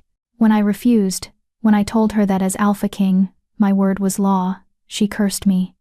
Said I'd spend eternity, becoming the monster I pretended not to be. That I'd never find true love because anyone who saw my real nature would flee in terror. But there's a way to break it, I said. Lydia mentioned. Yes. If a female loves me, truly loves me, not just the king but the beast, the curse breaks. But she has to love both. If she loves me as Stephen and then discovers the beast, fear overwrites love and the curse resets. If she sees the beast first, she never gives Stephen a chance. His smile was bitter. It's a perfect trap. I can't win. How many times has it almost broken? I asked quietly. 4 times in 73 years. 4 females who loved me as Stephen, who might have accepted the beast if I'd given them the chance, but I was too afraid. I waited too long, tried to make sure their love was strong enough, and eventually they discovered the truth on their own. Lydia showing them, or servants gossiping, or simply figuring out that something was wrong with their husband who disappeared every midnight. He met my eyes. Every single one of them left. Not immediately, some tried to pretend they could handle it. But fear is corrosive. Within weeks, they'd find reasons to avoid me. Within months, they'd request annulment. And the curse would reset, and I'd start over. Is that what you expect from me? I asked. That I'll leave once the shock wears off? I don't know what to expect from you. His voice dropped to barely a whisper. You keep surprising me. You refused to be my bride, then chose to stay anyway. You solved my riddle in 2 weeks when others took months. You've shared your damage and your stories and your beautiful, fractured heart. And now you're standing here asking questions instead of running, and I don't know what to do with that. You could try trusting me. I moved closer, kneeling beside his chair so we were eye level. You could try believing that I mean it when I say I love you. Not just the parts of you that are easy to love, but all of it. The king and the beast. The intelligence and the violence. The gentleness and the danger. You say that now. His hand came up, cupping my face with devastating tenderness. But Evelyn, you haven't seen the beast up close. You haven't stood in the same room while it prowls and growls and tests the boundaries of its cage. You've seen it from behind, spelled glass, safe, and distant. It's different when there's nothing between you and 8 feet of claws and fangs. Then let me see it. The words emerged before I'd fully thought them through. But once spoken, I knew they were right. Tonight, no spelled glass, no separate chambers. Let me be there when you transform. Let me see you, really see you, and prove that I'm not going to run. Absolutely not. He stood abruptly, pacing away from me. I won't risk you like that. The beast is strong, Evelyn. If it decided to hurt you, you wouldn't hurt me. I said it with absolute certainty. The beast is still you, still the male who reads my poetry books with careful claws, still the one who gave me a library, because he knew I needed a place to be free. You wouldn't hurt me as Stephen, and you won't hurt me as the beast. You don't know that. Yes, I do. I moved to stand in front of him, forcing him to look at me. Because I know you. I've spent nearly a month learning who you are, how you think, what you value, what you're afraid of.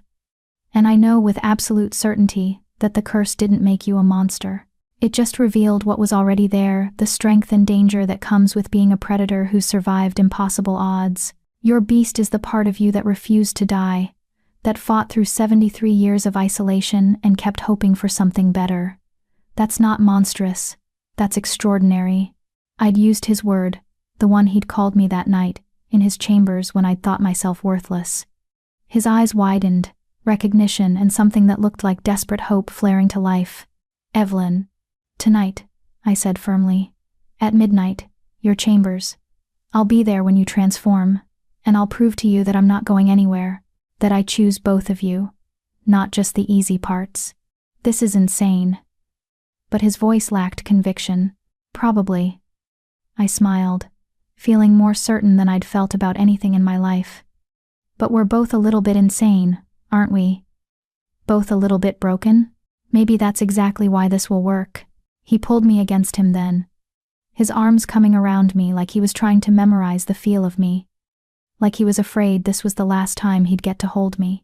If you do this, he said into my hair, if you're there tonight, and it's too much, if you're frightened, promise me you'll run. Promise me you'll save yourself instead of trying to be brave. I promise, I lied. Because I had no intention of running. I'd spent my entire life running from my damage, hiding from truths that hurt too much to face. Tonight, I was going to stand still. Tonight, I was going to look at the beast and see my mate, and if fear tried to make a liar out of my love, I'd just have to be more stubborn than the curse that had stolen 73 years from the male I'd chosen. After all, I'd refused an Alpha King once before. Refusing a curse should be simple by comparison. Chapter 8. The Beast and the Bride. The hours between dawn and midnight crawled by with agonizing slowness. I tried to read, to distract myself, but the words blurred on the page. I tried to eat the lunch that appeared in my chambers, but my stomach was twisted too tight to accept food. Finally, I gave up on pretending I was fine and simply paced, counting down the minutes until I'd face the thing Stephen feared most about himself. Lydia appeared at my door around sunset, her expression carefully neutral. I heard about your plan, she said, without preamble. Stephen told me you're insisting on being present for tonight's transformation. Yes. That's either the bravest or most foolish thing I've heard in decades. She studied me intently. Which is it, Evelyn? Bravery or foolishness? Does it matter? I asked. Either way, I'm doing it. It matters if you're doing this out of some misguided sense of obligation, if you think you owe him this because he gave you a library and pretty words. Her voice sharpened. You don't owe anyone access to you. Especially not when you're putting yourself in potential danger. It's not obligation. I met her eyes steadily. It's choice. I'm choosing to see all of him. Not just the parts he thinks are acceptable, the same way he chose to see all of me. Lydia was quiet for a moment, then nodded slowly. He loves you, you know. More than I've ever seen him love anyone. Which is why he's terrified of tonight. If you run, if fear wins, it won't just reset the curse. It'll break something in him that's already fragile. I'm not going to run. Everyone says that, until they're standing face to face with 8 feet of nightmare. Then I'll be the first one who means it. I straightened my shoulders, drawing on reserves of courage I wasn't sure I possessed. Is there anything I should know? Anything that will help me not do something stupid? Lydia considered. Don't make sudden movements. The beast responds to threat, and quick motion reads as attack. Keep your voice calm and steady. He can understand speech even in that form, though he can't respond clearly. And most importantly, she paused. Remember that he's more afraid of hurting you than you could ever be of being hurt. His greatest fear isn't your rejection. It's losing control and harming you before he can stop himself. The information settled into my mind, filed away for later use. Thank you. Don't thank me yet. Wait until tomorrow, if you're still here to thank anyone. But her expression softened slightly. For what it's worth, I hope you succeed. I hope you're the one who finally breaks this damned curse. He deserves happiness, even if he doesn't believe it." She left, and I returned to my pacing, my mind racing through everything I knew about Stephen. The male who'd given me a library, who'd listened to my stories like they mattered, who'd called me extraordinary when everyone else had called me broken. The male who became a beast at midnight and read my poetry books with careful claws. I could do this. I would do this, even if I was terrified. At 1:45, I made my way through the fortress to Stephen's private chambers, the stark room I'd seen through spelled glass, designed for containment rather than comfort. Guards stood at the entrance, their expressions carefully blank. "His Majesty is expecting you," one said, opening the door. I stepped through, and the door closed behind me with ominous finality. The room was exactly as I'd seen it. Stone walls, mounted chains, sparse and functional. Stephen stood at the far end, still in human form, wearing simple dark clothes. When he saw me, relief and dread warred across his features. "You came," he said quietly. I said I would. I moved further into the room, noting the tension in his shoulders, the way his hands clenched and unclenched at his sides. "Are you trying to talk me out of it? Every instinct I have is screaming at me to send you away." His voice was raw. "To lock you safely in your chambers where the beast can't reach you. But you wouldn't go even if I ordered it, would you?" "No." Stubborn. But his lips quirked slightly. "That's what I get for falling in love with someone who refused to be my bride. You could have chosen an obedient female who'd do whatever you said without question," I pointed out. "Where's the fun in that?" He moved closer, his amber eyes searching my face. "Evelyn, last chance. You can still leave. No judgment, no shame. I'll understand if—" I pressed my fingers to his lips, silencing him. "I'm not leaving. Stop trying to protect me from yourself." He caught my hand, pressing a kiss to my palm. "Then at least promise me something. If the beast does anything that frightens you, anything at all, there's a door behind you. It's unlocked. Run. Don't hesitate. Don't try to reason with it. Just run."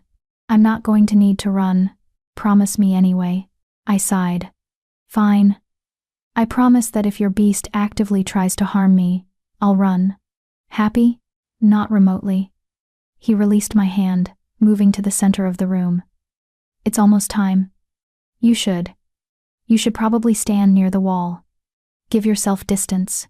I moved to the wall but didn't press against it, didn't cower. I stood with my chin up, my hands steady at my sides, and watched as the male I loved prepared to become the thing he feared most. "Evelyn." He looked at me one last time, and his expression was devastating, love and fear and desperate hope all tangled together. "Whatever happens, whatever you see, know that I love you. That loving you has been the best part of these 73 years. Even if this doesn't work, even if you leave, I'll never regret choosing you. I love you too," I said softly. "Both of you, the king and the beast. Don't forget that." Then midnight struck, and the transformation began. It was worse up close, the sound of bones breaking and reforming, the sight of his body convulsing as it restructured itself. He dropped to his knees, a growl tearing from his throat that was half pain, half rage. His spine arched, his limbs lengthening, fur rippling across skin that stretched impossibly. Every instinct screamed at me to run, to flee, to save myself from the monster taking shape before me. I stayed. When it was over, when Stephen had become the beast, I forced myself to keep breathing steadily, to not show the fear hammering against my ribs. The beast rose to its full height, 8 feet of midnight fur, and golden eyes, claws that gleamed in the torchlight, fangs designed for tearing. It was massive, powerful, utterly terrifying. It was my husband. For a long moment, we simply stared at each other. The beast's eyes still that familiar amber. Still Stephen's eyes tracked my every breath, every tiny movement, testing, assessing, trying to determine if I was prey or something else. "Hello," I said quietly, keeping my voice steady like Lydia had suggested. "It's still me. Still Evelyn. Still your mate."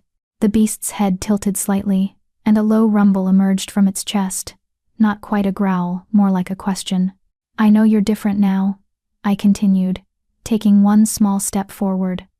I know you're afraid of scaring me, but I'm not scared. Or, I am scared, but not of you. I'm scared of failing you, of being too weak to see past the fur and fangs to the male underneath. Another step. The beast tensed but didn't retreat. You read my poetry last night, I said softly. After you transformed. You held my book with those claws and read the passages I'd marked. That's how I knew. That's when I understood that the beast wasn't something separate from you. It's just another part of who you are. 3 steps away now. Close enough to see the individual hairs in its fur, the exact shade of gold in its eyes. Close enough that if it wanted to harm me, there'd be no escape. May I? I held out my hand slowly, palm up, the universal gesture of peace. May I touch you? The beast stared at my hand like it was an impossible thing, like my willingness to reach toward it instead of running away defied all logic. Then, carefully, so carefully, it extended one massive paw. I pressed my palm against it, feeling the rough pads, the deadly claws that could shred me in an instant. The paw was warm, solid, real. See? I whispered. Still you. Still the male who gave me a library. Still the one who listened to my stories. Just bigger. The beast made a sound half whine, half something else. Its other paw came up, and with impossible gentleness, touched my face. The claw traced my cheekbone with the same tenderness Stephen had shown countless times in human form. And I understood. The curse had never made him a monster. It had just given his protective instincts teeth. I'm not afraid of you, I said, leaning into that careful touch. I'm awed by you. Amazed that you've survived 73 years of this and still managed to be kind. Still managed to see me as something worth loving. The beast's eyes glistened. Could beasts cry? Apparently, this one could. A single tear tracked down through the fur, and something in my chest cracked open. I moved closer, wrapping my arms around the beast's massive torso as far as they'd reach, pressing my face against fur that smelled like pine and snow and Stephen. I choose you, I whispered against its chest. Both of you. Every version of you. The king who gave me riddles. The male who read my poetry. The beast who's trying so hard not to scare me. All of it. All of you. I choose all of you. The beast's arms came around me carefully, so carefully, returning the embrace with a gentleness that should have been impossible for something so large and dangerous. I felt its chest rumble, felt the rapid beat of its heart against my cheek. And then the world exploded in light. Golden radiance burst from the beast, from me, from the space between us where our bodies touched. Magic, old and powerful and absolute, surged through the room. The beast roared, but not in pain. In release, in relief, in joy. The light intensified until I had to close my eyes against it. But I didn't let go. I held on through the transformation, through the magic rewriting reality, through whatever the curse was doing in its death throes. When the light finally faded, when I could see again, I wasn't holding a beast anymore.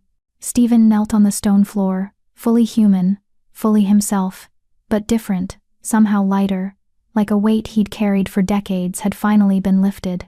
His amber eyes were wet with tears, his expression a mixture of disbelief and wonder. It broke, he said hoarsely.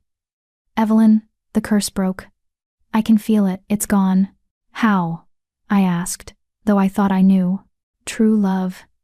He pulled me close, burying his face in my hair. Not love for the king or the male or even the beast alone. Love for all of it. Unconditional, unwavering, brave enough to stand in front of a monster and say, I choose you. That's what broke it. That's what I'd been searching for all these years. You're not a monster, I said fiercely. You never were. No. But I was cursed. And now. He pulled back, cupping my face in his hands. Now I'm free. We're free. To build a life together without secrets, without separate chambers, without me disappearing every midnight. Just us. Just us. I agreed, smiling through my own tears. The broken king, and the disposable daughter. What a pair we make. Extraordinary, he corrected. We're extraordinary. He kissed me then, deep and thorough, and full of promises for all the tomorrows we'd have together. Promises of mornings spent reading in our library, evenings walking through his mother's gardens, nights where we'd stay together until dawn without fear of transformation or discovery. When we finally pulled apart, both breathing hard, I noticed something. Your chambers, I said, looking around. They're different. The stark stone walls had softened somehow, warm tapestries appearing where there'd been nothing. The chains had vanished entirely. The windows, previously barred, now stood open to the night air. The curse breaking had transformed the space from a prison to a sanctuary. It's adjusting to new purpose, Stephen said, following my gaze. This room was built by the curse, maintained by it. Now that it's broken. He smiled. Now it can be whatever we want it to be. What do we want it to be? I asked. A beginning. He stood, pulling me up with him. The place where we chose each other completely, where love won over fear, where broken became whole. I like that, I said softly. A beginning. We left the room hand in hand, walking through corridors that felt different now, less like a fortress and more like a home. Word had already spread somehow. Servants we passed bowed with genuine smiles, and I heard whispered congratulations in our wake. Lydia waited in the main hall, her expression transforming from concern to relief when she saw us both whole and happy. It worked, she breathed. 73 years, and it finally worked. It worked, Stephen confirmed, his arm around my waist. The curse is broken. About damn time. But Lydia's eyes were wet. Congratulations, Your Majesties. You've earned this. She bowed and left, and we continued to our chambers, the comfortable rooms where we'd spent so many evenings talking. But tonight would be different. Tonight, we wouldn't part at midnight. Tonight, we'd stay together until dawn and beyond. 6 months later, I stood in the library Stephen had given me, writing our story down. Not as a fairy tale, but as truth. The broken king and the disposable daughter who'd found each other and refused to be anything less than whole. Stephen appeared in the doorway, reading over my shoulder. You're writing about us, he observed. Someone should. I set down my pen. It's a good story. Girl refuses to be king's bride. King gives her riddles. Girl solves them and discovers king is cursed. Girl loves him anyway. Curse breaks. They live happily ever after. That's a very simplified version. He moved behind me, wrapping his arms around my waist. You're leaving out the best parts. Like what? Like how you stood in front of a beast and didn't run. How you saw every broken part of me and called it extraordinary. How you chose me, when you had every reason to leave. He pressed a kiss to my neck. How you're still choosing me every day. That goes both ways, I pointed out. You chose a female who couldn't shift, couldn't give you heirs the traditional way, couldn't do any of the things a queen is supposed to do. No, he agreed. You just gave me freedom, love, and a reason to live beyond mere survival. Clearly, you're useless. I laughed, turning in his arms to face him. Utterly worthless. Completely disposable. His smile was warm, familiar, home. Which is why I'm so glad I get to keep you forever. Forever is a long time. Not nearly long enough. He pulled me closer. I wasted 73 years waiting for you. I intend to make the most of however many we have left. A knock at the door interrupted us. One of the younger servants, holding a message. Your Majesties, forgiveness for the interruption. But there's news from the southern packs. A situation requiring the Alphaking's attention. Stephen sighed. Duty calls. Go, I said, kissing him quickly. I'll be here when you get back. Promise? He asked it like he always did, like he still sometimes couldn't believe I wouldn't disappear. Promise. I gave him the answer he needed. I'm not going anywhere. He left, and I returned to writing our story. But I changed the ending slightly, making it more honest. They lived. Not happily ever after, because happiness isn't constant. But they lived fully, messily, completely. They chose each other every day, even on days when choosing was hard. They built a life from broken pieces and called it beautiful. They proved that curses could be broken, that love could be brave, that extraordinary was something you became when you stopped hiding from your truth. And in the darkness of their chamber, She could never tell if he was king or beast or simply the male who'd chosen to walk beside her. She'd finally learned it didn't matter. He was just hers, and she was his. And that was enough. I read over the words, satisfied. This was the story I'd tell our future. Whether that meant adopted children we'd take in from cruel families, or simply the life we'd build together in this fortress that had stopped being a prison and started being home. Through the window, I could see the mountain valley stretching endlessly, beautiful and wild. Somewhere out there, the sun was setting, painting the sky in shades of gold and crimson. Midnight would come again, as it always did. But this time, when it struck, Stephen would still be human, still be himself, still be mine. The curse was broken. We were free.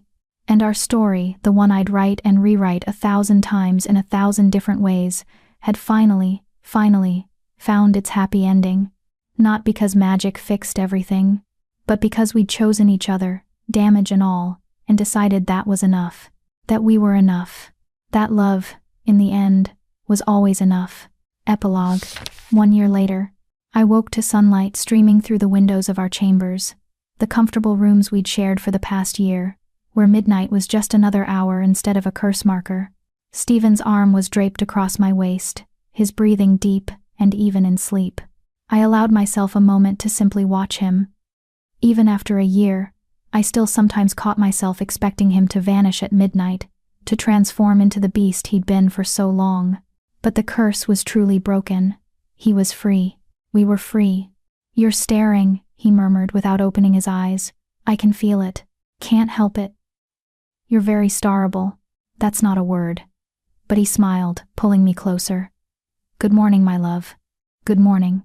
I pressed a kiss to his jaw. "We have that meeting with the council today, the one about the Southern Territories." Do we have to?" "You're the Alpha King." "Yes, we have to." I liked it better when I was just a cursed beast hiding in my chambers. But he was already sitting up, stretching. At least then, I had a good excuse for avoiding politics. I laughed, climbing out of bed and moving to the wardrobe. Over the past year, I'd accumulated quite a collection of clothes, befitting a queen, elegant dresses in deep jewel tones, practical outfits for walking the fortress grounds, formal attire for state occasions. But my favorite was still the midnight blue dress I'd worn to our first almost wedding. The one I'd been wearing when I refused him. I caught Stephen watching me in the mirror as I dressed, his expression soft. "What?" I asked, just thinking about how different life is now. How much better. He came up behind me, helping with the buttons I couldn't reach. A year ago, I was alone, cursed, counting down the hours until midnight with dread. Now I wake up with you beside me, and midnight is just midnight. Another hour in a day full of them. "Do you miss it sometimes?" I asked quietly. "The beast?" He was silent for a moment, considering. "Parts of it, the strength, the heightened senses, the simplicity of existing without the weight of a crown. But no, I don't miss the curse. I don't miss the fear, the isolation, the certainty that I'd never be fully known. You gave me that, Evelyn. The chance to be completely seen and still be loved. You gave me the same thing." I turned in his arms. "Before you, I thought being broken meant being worthless. You taught me different. We taught each other." He kissed me softly. "That's what love does, it transforms. Not by fixing what's wrong, but by making what's different beautiful." A knock at the door interrupted us. "Your Majesties, the council is gathering."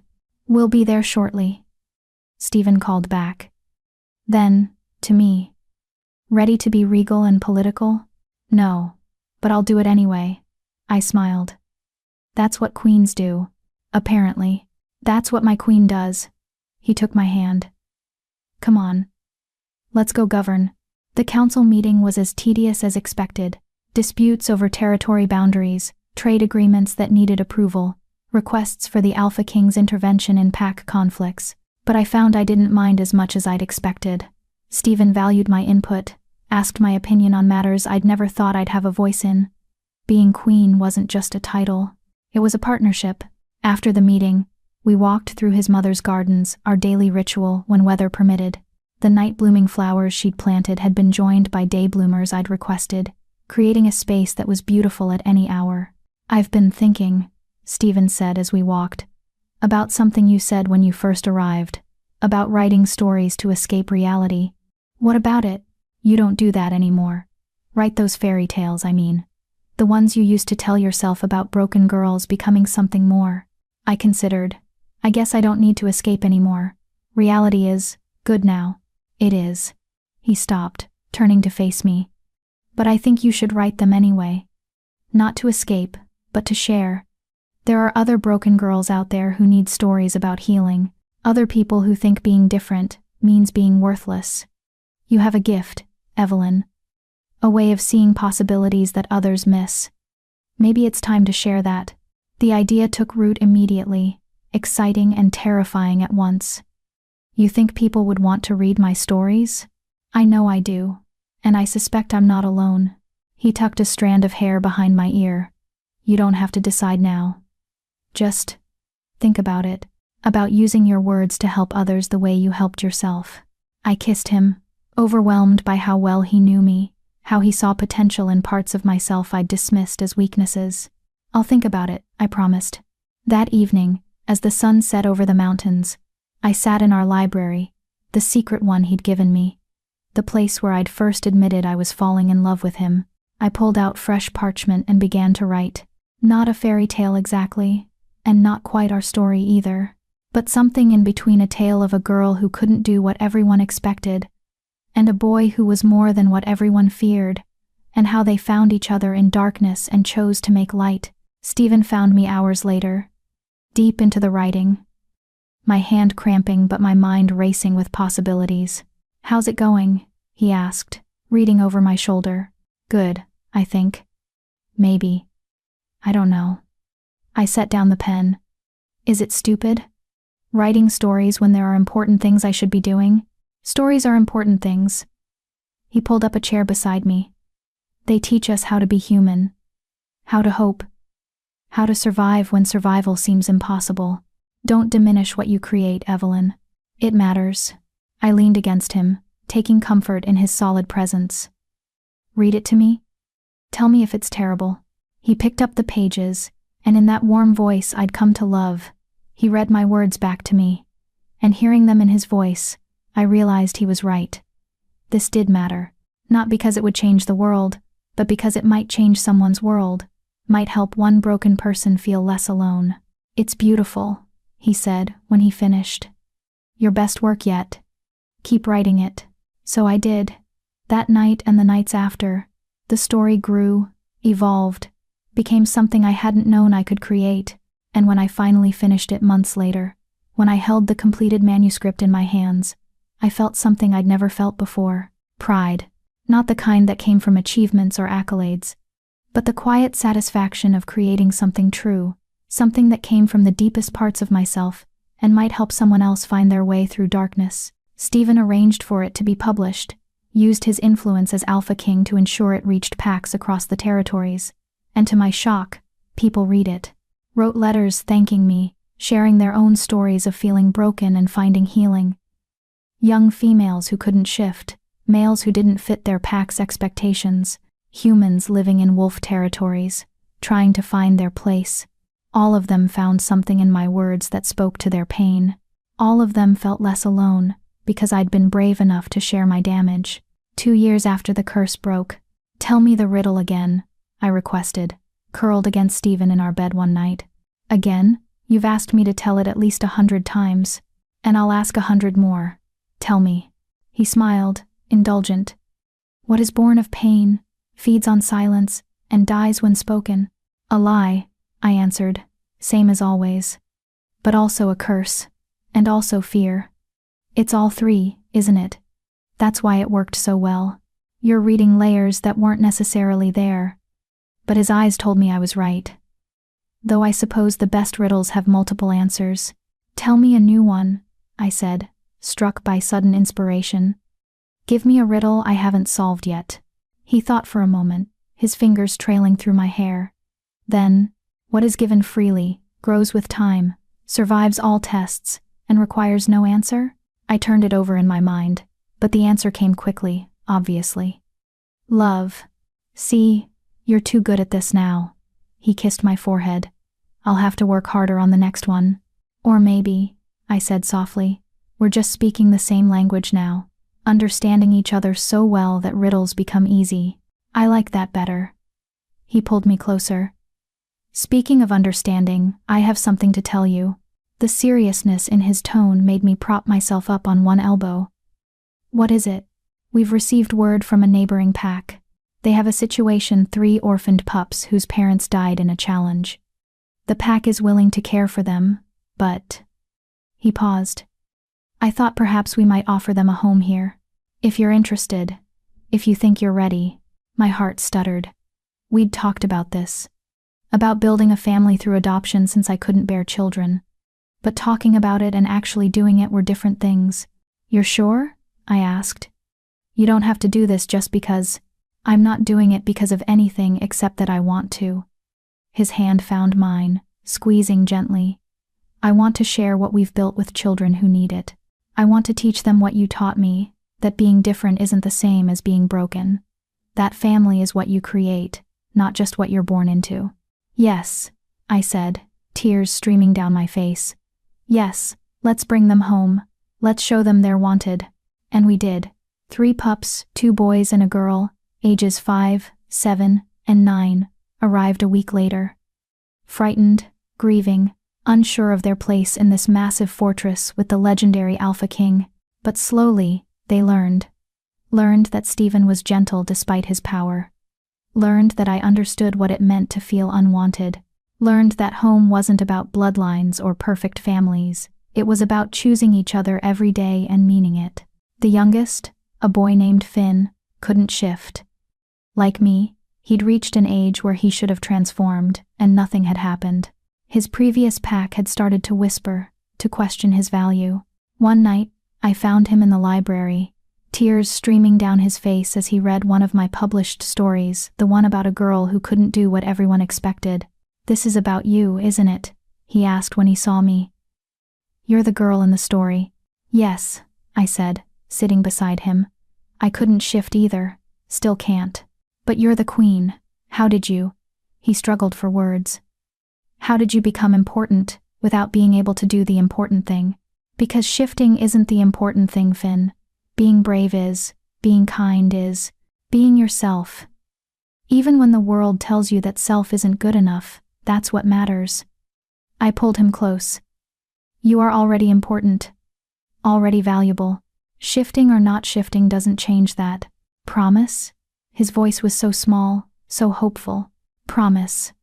I held him while he cried, while years of feeling inadequate finally found release. "You're home now. You're wanted. And nothing not shifting or failing to shift or anything else will change that." Stephen found us there an hour later, both of us asleep against the bookshelves. He carried Finn to bed, then returned for me. "You're good at this," he murmured as we walked to our chambers. "Being a mother. I'm terrified I'll mess it up. That just means you care enough to try your best. That's all anyone can do." He kissed me softly. "Thank you. For saying yes to this. For helping me build a family. Thank you for asking." I leaned against him, exhausted but content. For seeing the possibility when I was too afraid to. 3 years after the curse broke, we stood in the gardens, his mother's flowers and mine, blooming together in riotous color. The 3 pups played nearby, their laughter echoing off stone walls that had once held only silence. "Do you ever regret it?" I asked Stephen. "Taking me as your mate, instead of someone who could have given you biological heirs? Someone who fit better?" "Never." He didn't hesitate. "Not once in 3 years. Not once in all the years we'll have together. You gave me something far more valuable than heirs, Evelyn. You gave me a life worth living." "We gave each other that," I corrected. "Yes, we did." He pulled me close, and we watched our children chosen, not born to us, but ours nonetheless play in the fading light. In the distance, midnight approached. But it held no fear now, no dread. It was just another hour in a day full of them. Just another moment in the life we'd built from broken pieces. "Tell me a story," Stephen requested, same as he had so many times over the years. So I did.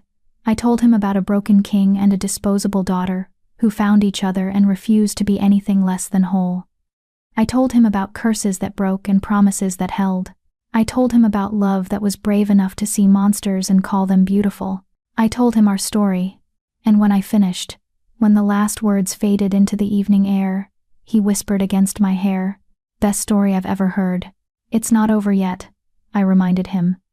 "We still have chapters to write. Then let's make them good ones." He took my hand. "Come on. The children will want their bedtime stories, and I suspect you're the only one who can tell them right." We walked back toward the fortress toward home, and I thought about riddles and curses and the impossible journey that had brought us here. What is born of pain, feeds on silence, and dies when spoken. A lie, a curse, a fear, but also, in its own way, a promise. Because when lies die and curses break, and fear loses its grip, what's left is truth. Real, messy, complicated truth. And our truth was this. We'd found each other in darkness. We'd chosen each other despite damage. We'd built a life that honored both the beast and the bride, both the broken and the whole. We'd proven that love wasn't about perfection. It was about persistence. And we were very, very good at persisting. Behind us, the sun set over the mountains. Ahead, midnight waited just another hour, nothing more. And between sunset and midnight, in all the hours that made up our days, we lived. Fully, messily, completely, together. Always together. Forever. If Evelyn and Stephen's journey touched your heart, you'll love The Alpha's Second Chance, the book shown on your screen right now. Another powerful story about damaged souls, impossible choices, and love that transforms. Grab your copy using the link in the description below. And if this story meant something to you, don't let it disappear into the algorithm. Hit like, drop a comment about which moment broke you most, and share this with someone who needs to hear that broken doesn't mean worthless. See you in the next story.